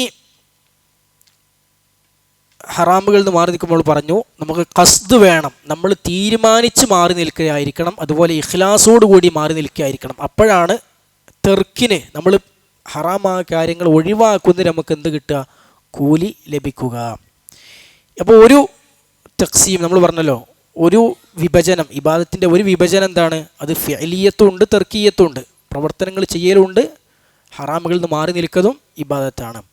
രണ്ടാമത്തെ ഒരു വിഭജനം എന്താണെന്ന് വെച്ചാൽ ആ ഇബാദത്ത് നമ്മളിൽ, നമ്മുടെ ശരീരത്തിൽ അല്ലെങ്കിൽ നമ്മളിൽ എന്തുമായി ബന്ധപ്പെടുന്നു, അതായത് നമ്മുടെ ശരീരത്തിൻ്റെ നമ്മളെ പ്രത്യക്ഷമായ പ്രകടമായ അവയവങ്ങളുമായി ബന്ധമുള്ള ഇബാദത്താണോ, അതല്ല നമ്മളുടെ മനസ്സുമായി നമ്മളുടെ ആന്തരികമായ ഇബാദത്താണോ? അപ്പോൾ ഇബാദത്ത് ളാഹിറത്തുണ്ട്, ഇബാദത്തുൻ ബാത്തിനത്തുമുണ്ട്. ളാഹിറ എന്ന് പറഞ്ഞാൽ പ്രകടമായ പ്രത്യക്ഷമായ ഇബാദത്തുകൾ, ബാത്തിന എന്ന് പറഞ്ഞാൽ പരോക്ഷമായ ഇബാദത്തുകൾ. ഇതിങ്ങനെ രണ്ട് തരം ഇബാദത്തുകളിലുണ്ട് അല്ലെ. നമ്മുടെ അവയവങ്ങൾ കൊണ്ട് നിർവഹിക്കുന്ന നിസ്കാരം പോലെ, സക്കാത്ത് പോലെ, ഹജ്ജ് പോലെ, ജിഹാദ് പോലെ, ബാങ്ക് കൊടുക്കുക, ഇഖാമത്ത് കൊടുക്കുക, ഇതൊക്കെ നമ്മൾ നമ്മുടെ ശരീരം കൊണ്ട് പ്രത്യക്ഷമായി നമ്മൾ ചെയ്യുന്ന ഇബാദത്തുകളാണ്. അത് ഇബാദത്തിൻ്റെ ഒരു ഇനമാണ്. മറ്റൊന്ന് ഇബാദത്തിൻ്റെ ബാത്തിനത്തായ ഒരു ഇനമുണ്ട് അല്ലേ. അത് പരോക്ഷമാണ്, മനസ്സിൻ്റെ ഉള്ളിലാണ് ആ പ്രവർത്തനങ്ങൾ ഉണ്ടാവുക.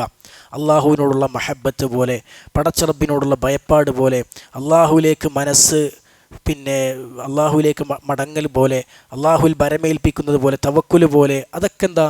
അതൊന്നും പുറത്ത് നമ്മൾ കൈകൊണ്ടോ കാലുകൊണ്ടോ ചെയ്യുന്ന കാര്യങ്ങളല്ല. അത് മനസ്സുകൊണ്ട് നമ്മൾ നിർവഹിക്കുന്ന ബാത്തിനായ പരോക്ഷമായ ഇബാദത്തുകളാണ്. നമ്മൾ മനസ്സിലാക്കേണ്ട ഒരു വിഷയം എന്താ വെച്ചാൽ, പരോക്ഷമായ ബാത്തിനായ ഇബാദത്തുകൾക്കാണ് പ്രത്യക്ഷമായ ഇബാദത്തുകളെക്കാളും ഭയങ്കരമായ ഫضല് പൊതുവേ ഉള്ളത്. പൊതുവേ ശ്രേഷ്ഠത കൂടുതൽ എന്തിനാ? പരോക്ഷമായ ഇബാദത്തുകൾക്കാണ്. മനസ്സുകൊണ്ട് നമ്മൾ നിർവഹിക്കുന്ന ഇബാദത്തുകൾക്കാണ് പ്രത്യക്ഷമായ ഇബാദത്തുകളെക്കാളും പൊതുവേ ശ്രേഷ്ഠത കൂടുതലുള്ളത്. ഇനി പ്രത്യക്ഷമായ ഒരു ഇബാദത്ത് നമ്മൾ നിർവഹിക്കുമ്പോൾ, ഏത് പ്രത്യക്ഷമായ ഇബാദത്ത് നിർവഹിക്കുമ്പോഴും അതിനൊക്കെ നമുക്ക് പരോക്ഷമായ ഇബാദത്തുകൾ കൂടെ ഉണ്ടാവണം. നമ്മൾ നിസ്കരിക്കുമ്പോൾ ഖുശൂ വേണ്ടേ? നിസ്കാരത്തിന് ഖുശൂ വേണം. ഖുശൂ പുറത്തുള്ള സാധനമാണോ? ഖുശൂ എവിടെ ഉണ്ടാവുക? പറഞ്ഞോളി. മനസ്സിലുണ്ടാവുക. നിസ്കരിക്കുമ്പോൾ അള്ളാഹുവിൻ്റെ പ്രതിഫലം നമ്മൾ പ്രതീക്ഷിക്കണ്ടേ? അള്ളാഹുവിൽ റജാ വേണ്ടേ? പ്രതീക്ഷ വേണ്ടേ? അതെവിടെ ഉണ്ടാവുക? അത് മനസ്സിലുണ്ടാവുക. അപ്പോൾ പ്രത്യക്ഷമായി നിർവഹിക്കുന്ന ഏത് ഇബാദത്താണെങ്കിലും അതിനൊക്കെ എന്തുണ്ടാവും? അതിൻ്റെ ഒക്കെ കൂടെ നമ്മൾ പരോക്ഷമായ ഇബാദത്തുകൾ ഉണ്ടാകണം. അതില്ലെങ്കിൽ ഒന്നിക്കായി പ്രത്യക്ഷമായ ഇബാദത്തുകൊണ്ട് ഒരു കാര്യം ഉണ്ടാവില്ല, അല്ലെങ്കിൽ വളരെ കുറഞ്ഞ കാര്യം ഉണ്ടാവുള്ളൂ. ഒന്നുകിൽ ഒരു വിലയും പടച്ചവൻ്റെ അടുത്ത് ഉണ്ടാവില്ല, അല്ലെങ്കിൽ വളരെ കുറഞ്ഞ വില മാത്രമേ റബ്ബിൻ്റെ അടുക്കൽ ഉണ്ടാവുകയുള്ളൂ. രണ്ടുപേരും നിസ്കരിച്ചിട്ടുണ്ടാവും, പക്ഷെ ഒരാളുടെ മനസ്സിൽ ഈ പറഞ്ഞ ഉണ്ടാകേണ്ട ഇബാദത്തുകളുണ്ട്, മറ്റയാളുടെ മനസ്സിൽ അത് അത്ര തന്നെ ഇല്ലെങ്കിൽ അവർ തമ്മിൽ ഭയങ്കര വ്യത്യാസം പ്രതിഫലത്തിലുണ്ടാകും. ഭയങ്കരമായ വ്യത്യാസം അള്ളാഹുവിൻ്റെ അടുക്കൽ ഉണ്ടാകും അല്ലേ. ഒരേ സൊഫിൽ ഒരുമിച്ച് നിസ്കരിച്ച രണ്ടാളുകളായിരിക്കും, പക്ഷെ ഒരു മനുഷ്യൻ്റെ മനസ്സിൽ നല്ല ഖുശൂ ഉണ്ടാവും, നല്ല മനസാന്നിധ്യം ഉണ്ടാവും, പടച്ചവനെ കുറിച്ച് നല്ല പ്രതീക്ഷ ഉണ്ടാവും, നല്ല ഭയപ്പാടുണ്ടാവും, ഒക്കെ ഉണ്ടാവും.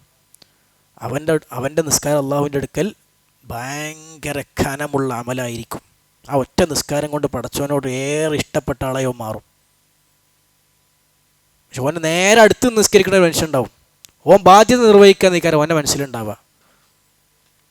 എങ്ങനെയെങ്കിലും തീർക്കണം, ഈ ബാധ്യത നിർവഹിക്കണം. അവിടെ ഓൻ്റെ മനസ്സിൽ ഖുശൂഉം ഇല്ല, മനസാന്നിധ്യവും ഇല്ല, പടച്ചവനുള്ള പേടിയില്ല, പ്രതീക്ഷയില്ല, അതൊന്നും ഇല്ലാതാണ്ട് ഒരു കാട്ടിക്കൂട്ടൽ. ആ നിസ്കാരം ഒന്നിക്ക് പടച്ചവൻ്റെ അടുത്ത് അതിന് കൂലി തന്നെ ഉണ്ടാവില്ല, അല്ലെങ്കിൽ വളരെ അടിസ്ഥാനപരമായ എൻ്റെ ബാധ്യത വീടും. പരലോകത്തെത്തുമ്പോൾ വേറെ പ്രത്യേകിച്ചൊന്നും അതിന് ഉണ്ടാവാത്തൊരു സാഹചര്യം ഉണ്ടാകും. അള്ളാഹു നമ്മെ കാത്ത് രക്ഷിക്കുമാറാകട്ടെ. അപ്പോൾ പരോക്ഷമായ ഇബാദത്തുകൾക്കാണ് പൊതുവേ പ്രത്യക്ഷമായ ഇബാദത്തിനേക്കാളും ശ്രേഷ്ഠത കൂടുതൽ. നമ്മൾ ഏറ്റവും കൂടുതൽ അവഗണിക്കുന്ന മേഖല എന്താ? പരോക്ഷമായ ഇബാദത്തുകളാണ്. നമ്മളെ മാനസികാവസ്ഥയാണ്. അതാണ് നമ്മൾ ആവർത്തിച്ച് പരിശോധിക്കുകയും നമ്മൾ മുഹാസബത്ത് നടത്തുകയും ചെയ്യേണ്ടത്. എന്താണ്? നമ്മളെ മനസ്സിൻ്റെ അവസ്ഥകളെക്കുറിച്ചാണ്. ഇനി ഇബാദത്തിനെക്കുറിച്ച് നമ്മൾ ഇബാദത്തിനെ മറ്റൊന്ന് നമുക്കറിയാം, ഇബാദത്ത് വാജിബായ ഇബാദത്തും ഉണ്ടാവും, പിന്നെന്താ ഉണ്ടാവുക? മുസ്തഹബായ സുന്നത്തായ ഇബാദത്തും ഉണ്ടാവും അല്ലേ. ഇബാദത്ത് ഈ രണ്ടേ ഉണ്ടാവുള്ളൂ. ഹറാമായ ഇബാദത്ത് ഉണ്ടാവുമോ? ഉണ്ടാവില്ല. ഹലാലായ ഇബാദത്ത് ഉണ്ടാവുമോ? ഉണ്ടാവില്ല.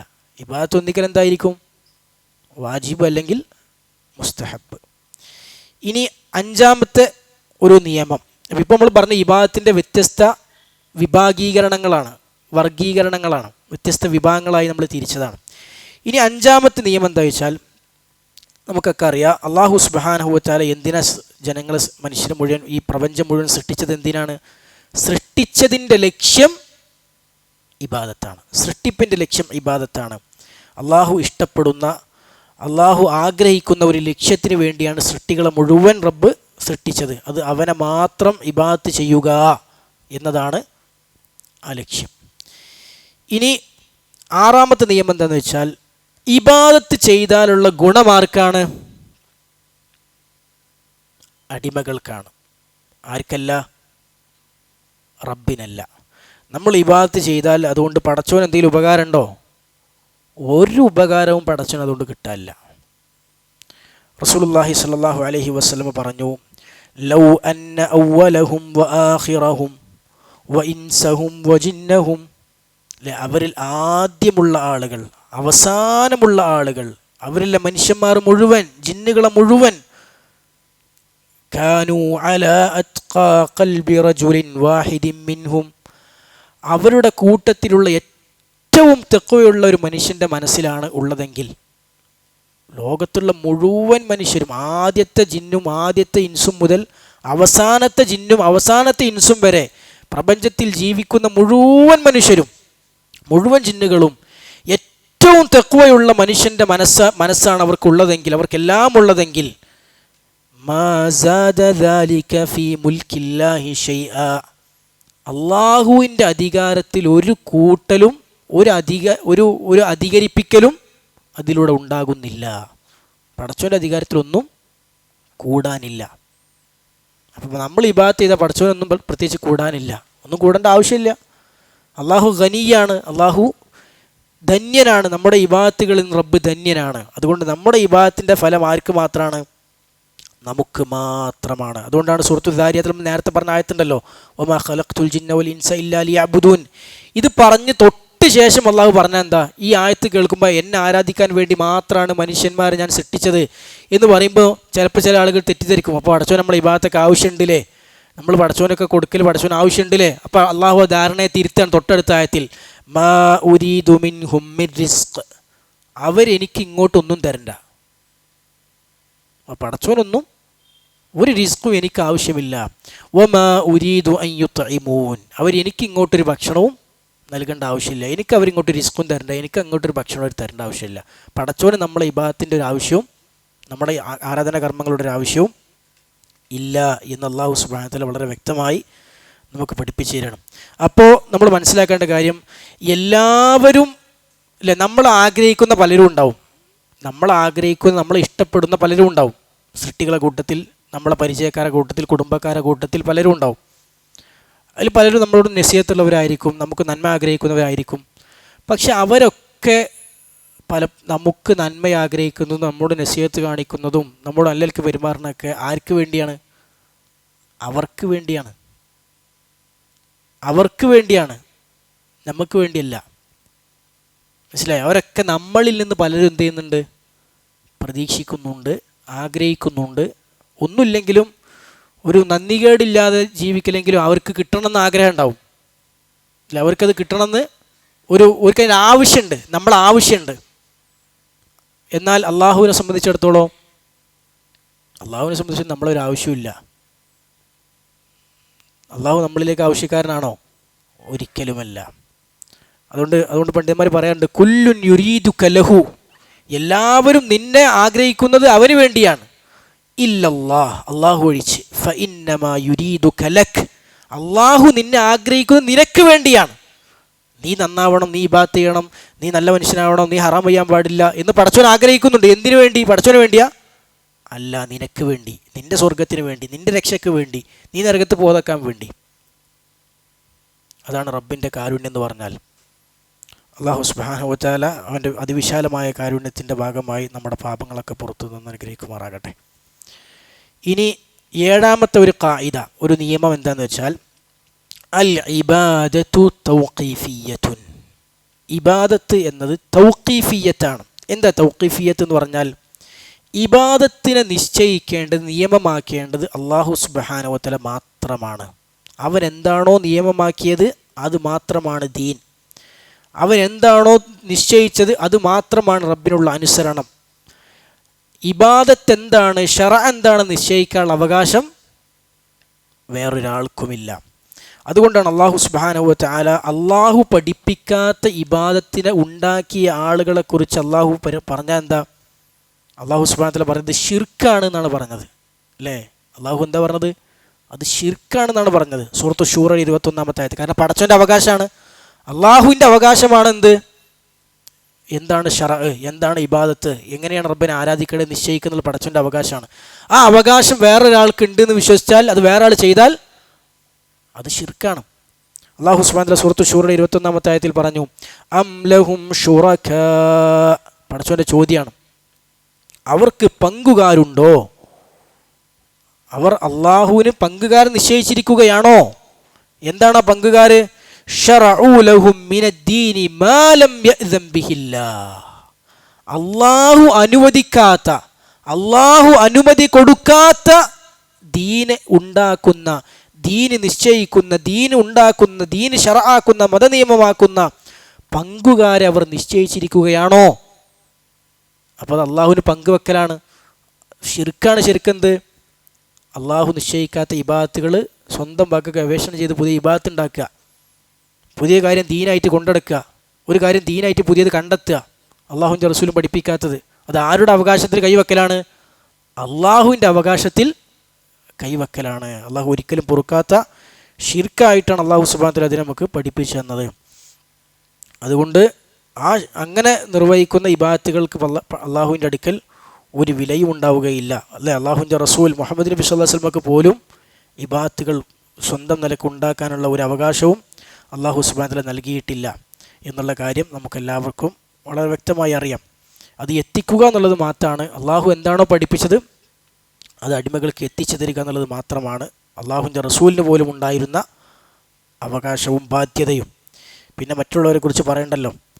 ഇനി 8ാമത്തെ ഖായിദ എന്താണെന്ന് വെച്ചാൽ, അൽ ഹിദായത്തു ഇലൽ ഇബാദത്തി മിൻ നിഅമത്തില്ലാഹി സുബ്ഹാനഹു വ തആല, റബ്ബിനുള്ള ആരാധനകൾ നിർവഹിക്കാൻ ഉള്ള ഹിദായത്ത്, സന്മാർഗം ലഭിക്കുക എന്നുള്ളത് അള്ളാഹുവിൻ്റെ അനുഗ്രഹമാണ്. അല്ലാതെ ഔദാര്യമല്ല, അടിമകളുടെ ഔദാര്യം അല്ല. പടച്ച റബ്ബ് നൽകുന്ന നിഅമത്താണ്, അനുഗ്രഹമാണ് യഥാർത്ഥത്തിൽ പടച്ചവൻ ആരാധിക്കാൻ സാധിക്കുക എന്നുള്ളത്. കഴിഞ്ഞ ക്ലാസ്സിൽ ഞാൻ പറഞ്ഞിരുന്നു, റസൂലുള്ളാഹി സ്വല്ലല്ലാഹു അലൈഹി വസല്ലമയും സഹാബത്തുമൊക്കെ അഹ്സാബ് യുദ്ധത്തിന് കിടങ്ങ് കൊഴിക്കുന്ന സമയത്ത് പാടിയിരുന്ന വാചകം, അല്ലേ? വല്ലാഹി ലൗലല്ലാഹു മഹ്തദൈന വലാ തസദ്ദഖ്ന വലാ സല്ലൈന, അള്ളാഹു ഇല്ലായിരുന്നെങ്കിൽ നമുക്ക് ഹിദായത്ത് കിട്ടുമായിരുന്നില്ല, നമ്മൾ സ്വതക്ക കൊടുക്കുമായിരുന്നില്ല, നമ്മൾ നിസ്കരിക്കുമായിരുന്നില്ല. അപ്പോൾ പടച്ചോൻ തന്നതാണ്, പടച്ചോൻ കൊടുക്കുന്നതാണ് ഹിദായത്ത് എന്നുള്ളത്. ഈ ഹിദായത്ത് എന്ന് പറയുമ്പോൾ അള്ളാഹു സുബ്ഹാനഹു വ തആല യഥാർത്ഥത്തിൽ ഹിദായത്തിലേക്കുള്ള, അള്ളാഹുവിനെ ആരാധിക്കാനുള്ള വഴി നമുക്ക് പറഞ്ഞു തന്നതാരാ? ഫസ്റ്റ് അത് നമുക്ക് അടിമകൾക്ക് ആദ്യം പറഞ്ഞു തന്നതാരാ? അള്ളാഹുവാണ്, അല്ലേ? അള്ളാഹുവാണ് അവൻ്റെ പ്രവാചകന്മാരിലൂടെ നമുക്കത് എത്തിച്ചു തന്നത്. അതിനാണ് ഹിദായത്തുൽ ഇർഷാദ് എന്ന് പറയാം. അള്ളാഹുവിനെ എങ്ങനെ ആരാധിക്കണം എന്ന വിഷയം നമുക്ക് പഠിപ്പിച്ചു തരാം, പറഞ്ഞു തരാം, എത്തിച്ചു തരാം. അതിനാണ് എന്ത് പറയാം? ഹിദായത്തുൽ ഇർഷാദ് എന്ന് പറയാം. പിന്നെ അത് പറഞ്ഞു തന്നു മാത്രമല്ല, ആ ഹിദായത്ത് ജീവിതത്തിൻ്റെ ഭാഗമാക്കാനുള്ള തൗഫീഖ് തന്നതാരാ? അതും അള്ളാഹുവാണ്. അപ്പോൾ ഹിദായത്ത് 2 ഉണ്ട്, ഹിദായത്തുൽ ഇർഷാദും ഉണ്ട്, ഹിദായത്തു തൗഫീഖുമുണ്ട്. രണ്ടും ആത്യന്തികമായി വരുന്നത് ആരുടെ അടുത്തുനിന്നാണ്? അള്ളാഹുവിൻ്റെ അടുത്തുനിന്നാണ്.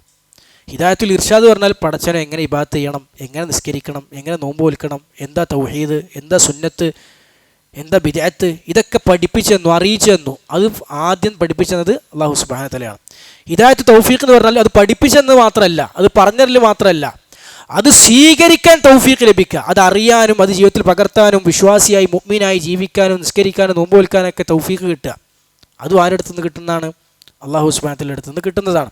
ഈ 2 ഹിദായത്തും റബ്ബിൻ്റെ അടുക്കുന്ന ആത്യന്തികമായി വരുന്നത്. പക്ഷെ അതിൽ ഒന്നാമത് പറഞ്ഞ ഹിദായത്തുൽ ഇർഷാദ് അത് പ്രവാചകന്മാർ ചെയ്യുന്നുണ്ട്, അത് പ്രഭാഷകർ ചെയ്യുന്നുണ്ട്, പണ്ഡിതന്മാർ ചെയ്യുന്നുണ്ട്, ക്ലാസ് എടുക്കുന്നവർ ചെയ്യുന്നുണ്ട്, പുസ്തകം എഴുതുന്നവർ ചെയ്യുന്നുണ്ട്.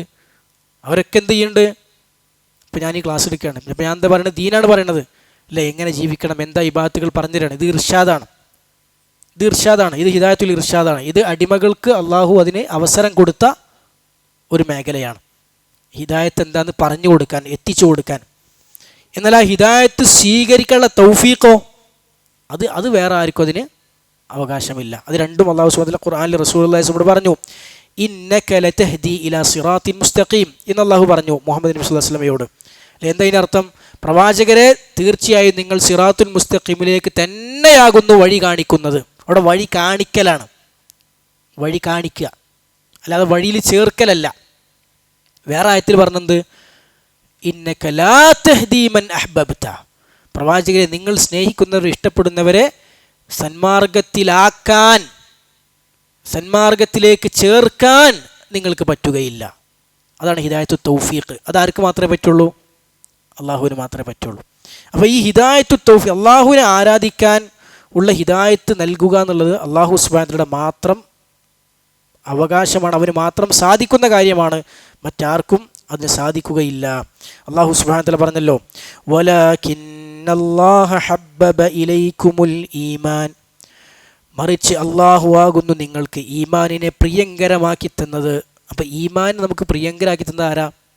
അള്ളാഹുവാണ്, അല്ല നമ്മളെ ഗുണം കൊണ്ടൊന്നല്ല. എന്നിട്ട് അള്ളാഹു പറയാണ്, വസയ്യനഹു ഫീ ഖുലൂബിക്കും, നിങ്ങളുടെ മനസ്സുകളിൽ അത് സൗന്ദര്യമുള്ളതാക്കി തന്നത്. നമ്മളെ മനസ്സിൽ ഈമാനൊരു സൗന്ദര്യം ഉണ്ടെങ്കിൽ അത് പടച്ചോട്ടെന്നതാണ്. പിന്നെന്താ പറയണത്? വകറഹ ഇലൈക്കുമുൽ കുഫ്ര വൽ ഫുസൂഖ വൽ ഇസ്യാൻ, നിങ്ങൾക്ക് അവിശ്വാസത്തിനെയും തെമ്മാടിത്തങ്ങളെയും പടച്ചവനോടുള്ള ധിക്കാരത്തെയും ഒക്കെ വെറുപ്പുള്ളതാക്കി തന്നു. അതും ആരാ ചെയ്തെന്നത്? അള്ളാഹുവാണ്. ഇതൊക്കെ പടച്ചോനെ നമ്മളെ മനസ്സിൽ നമുക്കൊരു ഹറാമിനോടൊരു വെറുപ്പ് തോന്നുന്നുണ്ടെങ്കിൽ അൽഹംദുലില്ലാ, പടച്ചോൻ്റെ മനസ്സിൽ ആ വെറുപ്പ് ഇട്ടുന്നിട്ടുണ്ട്. നമുക്ക് നിസ്കാരത്തിനോട് ഇഷ്ടം തോന്നുന്നുണ്ടെങ്കിൽ അൽഹംദുലില്ലാ, പടച്ചറബ് നിസ്കാരത്തിനോട് എനിക്ക് ഇഷ്ടം തന്നിട്ടുണ്ട്. പടച്ചറബാണ് ഇതൊക്കെ ചെയ്തത് അല്ലേ. എന്നിട്ട് അല്ലാഹു തൊട്ട് ശേഷം പറയുന്നുണ്ട്, ഉലായിക ഹുമുർ റാഷിദൂൻ, ഇങ്ങനെ പടച്ചോൻ ചെയ്തു കൊടുത്ത ആളുകളാണ് റാഷിദീങ്ങൾ, സന്മാർഗദർശികൾ. ഫദ്ലം മിനല്ലാഹി വ നിഅമ, പടച്ചോൻ ഓർമ്മപ്പെടുത്തുകയാണ്, ഇതൊക്കെ അള്ളാഹുവിൻ്റെ ഔദാര്യാണ്, അള്ളാഹുവിൻ്റെ നിഅമത്താണ്, അല്ലാതെ നിങ്ങളുടെ ഗുണം കൊണ്ട് അല്ല എന്ന് റബ്ബ് സുബ്ഹാനഹു വ തആല നമുക്ക് പഠിപ്പിച്ചു തരികയാണ്. അതുകൊണ്ടാണ് സ്വർഗത്തിലെത്തിയ ആളുകൾ അല്ലെ, സ്വർഗത്തെന്ന് പറയുന്ന വാചകമുണ്ട്, സ്വർഗത്തിലെ സുഖാനുഭൂതികൾ അനുഭവിക്കുമ്പോൾ അവർ പറയും, അൽഹംദുലില്ലാഹില്ലദീ ഹദാനാ ലിഹാദാ വമാ കുന്നാ ലിനഹ്തദിയ ലൗലാ അൻ ഹദാനല്ലാഹ്. എന്താ അവർ പറയാ?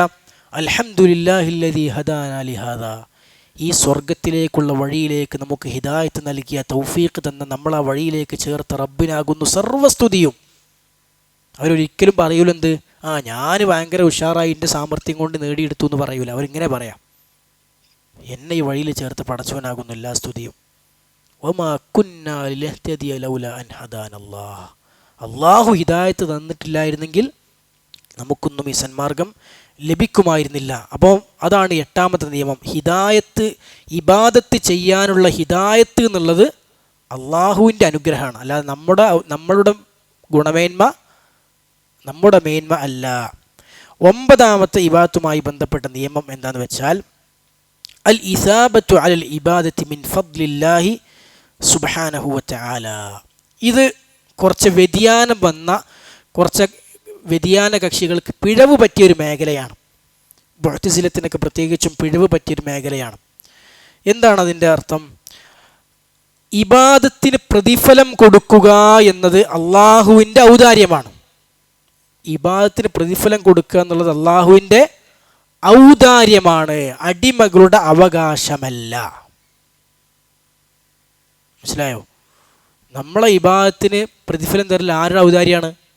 പടച്ചോൻ്റെ ഔദാര്യമാണ്, അല്ല നമ്മളെ അവകാശം അല്ല. കാരണം എന്താ? ആ ഇബാദത്ത് ചെയ്യാൻ നമുക്ക് ആ ഹിദായത്തിലേക്കുള്ള വഴി നമുക്ക് എത്തിയത് എന്തുകൊണ്ടാണ്? പടച്ചോൻ തന്നുകൊണ്ടാണ്. ആ വഴി നമ്മൾ സ്വീകരിച്ചത് എന്തുകൊണ്ടാണ്? അള്ളാഹു തന്നുകൊണ്ടാണ്. പിന്നെ എന്നിട്ട് അള്ളാഹു നമ്മൾ അതിലേക്ക് എത്തിച്ചു, നമ്മൾക്ക് ചെയ്യാനുള്ള തൗഫീഖ് തന്നു, നമ്മളിത് ചെയ്തു, എന്നിട്ട് പിന്നെ നമ്മൾ അവകാശം എന്താ പറയാൻ പറ്റുമോ? ഇല്ല, അത് അള്ളാഹുവിൻ്റെ ഔദാര്യമാണ്.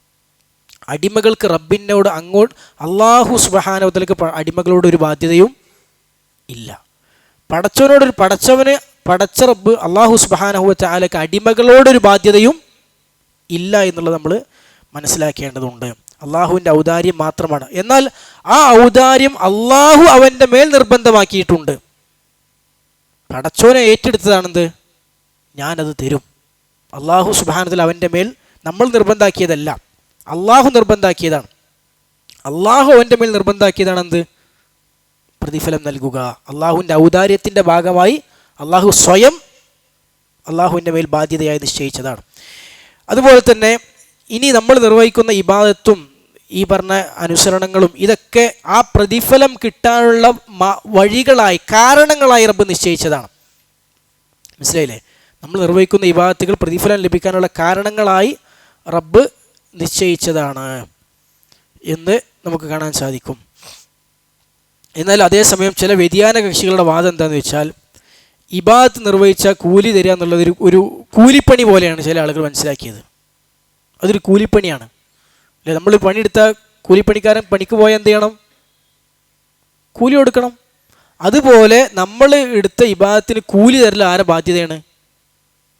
പടച്ചോൻ്റെ ബാധ്യതയാണ് എന്ന് മനസ്സിലാക്കി വെച്ച പല വ്യതിയാന കക്ഷികളെ നമുക്ക് കാണാൻ സാധിക്കും.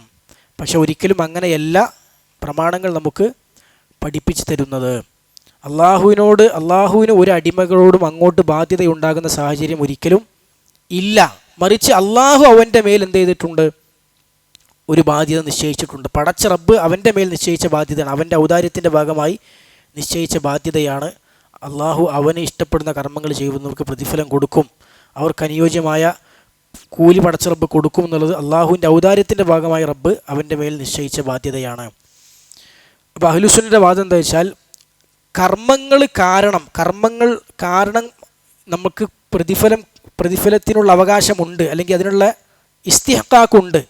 പക്ഷെ ആ അവകാശം അത് എങ്ങനെ കിട്ടുന്നതല്ല, അത് അള്ളാഹു സുബ്ഹാനഹു വ തആല അവൻ്റെ ഔദാര്യമായി നിശ്ചയിച്ച എന്ന അവകാശമാണ്. അല്ലാതെ നമ്മൾ പടച്ചവരെ അങ്ങോട്ട് നിർബന്ധിപ്പിച്ച, അല്ലെങ്കിൽ പടച്ചവരോട് നമ്മോട് ഇങ്ങോട്ടൊരു ബാധ്യതയുള്ളതുപോലെ അങ്ങനെ ഉണ്ടായതല്ല എന്ന് നമുക്ക് കാണാൻ സാധിക്കും. എന്താ അതിൻ്റെ കാരണം അള്ളാഹുവാണ് നമ്മളെ ഇബാദത്ത് ചെയ്യാൻ സഹായിക്കുകയും അതിനുള്ള തൗഫീഖ് തന്നതും അതിനുള്ള സാഹചര്യങ്ങൾ ഒരുക്കിയതും അതിനുള്ള എല്ലാ സഹായവും തന്നതും നമുക്ക് ജീവിതം നൽകിയതും നമുക്ക് ആന്തരികവും അതുപോലെ തന്നെ പ്രത്യക്ഷവും പരോക്ഷവുമായ എല്ലാ നിഅമത്തുകൾ തന്നതും സാഹചര്യം ഒരുക്കിയതും എല്ലാം പടച്ചവനാണ്. എന്നിട്ട് പടച്ചവന് പടച്ച റബ്ബ് നമുക്ക് പ്രതിഫലം തരൽ ബാധ്യതയാണ്. പടച്ചവൻ നമുക്ക് അള്ളാഹു സുബ്ഹാനഹു വ തആലക്ക് എന്നോട് ബാധ്യത ഉണ്ടെന്ന് പറയാന്നുള്ളത് ഏറ്റവും വലിയ നന്ദികേടാണ് എന്ന് അഹ്ലുസുന്നത്തി വൽ ജമാഅ മനസ്സിലാക്കുന്നു പ്രമാണങ്ങളുടെ അടിസ്ഥാനത്തിൽ. അപ്പോൾ നമ്മൾ പറഞ്ഞു, എന്നാൽ അള്ളാഹു സുബ്ഹാനഹു വ തആല പറഞ്ഞിട്ടുണ്ടെന്ന്, വഹഖുൽ ഇബാദി അലല്ലാഹി അല്ലാ യുഅദ്ദിബ മൻ ലാ യുശ്രികു ബിഹി ശൈആ. അല്ലേ? അള്ളാഹു സുബ്ഹാനഹു വ തആല അവൻ്റെ ബാധ്യതയാണെന്ത്? അവനിൽ പങ്കു ചേർക്കാത്തവരെ ശിക്ഷിക്കാതിരിക്കുക. ആ ബാധ്യത ആര് നിശ്ചയിച്ചതാ? റബ്ബ് തന്നെ നിശ്ചയിച്ചതാണ്. അല്ലാതെ അടിമകൾ അവരുടെ അവകാശത്തിൻ്റെ ഭാഗമായി നിശ്ചയിച്ചതല്ല എന്ന് നമുക്ക് മനസ്സിലാക്കാൻ സാധിക്കും.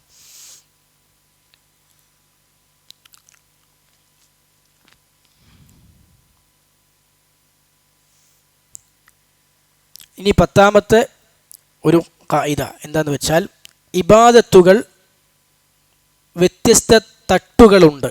എല്ലാ ഇബാദത്തും ഒരേ ദറജല്ല, എല്ലാ ഇബാദത്തിനും ഒരേ സ്ഥാനം അല്ല. ചില ഇബാദത്തുകൾ മറ്റു പല ഇബാദത്തുകളെക്കാളും വളരെ ശ്രേഷ്ഠമായിരിക്കും.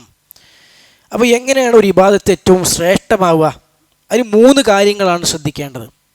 3 കാര്യങ്ങൾ.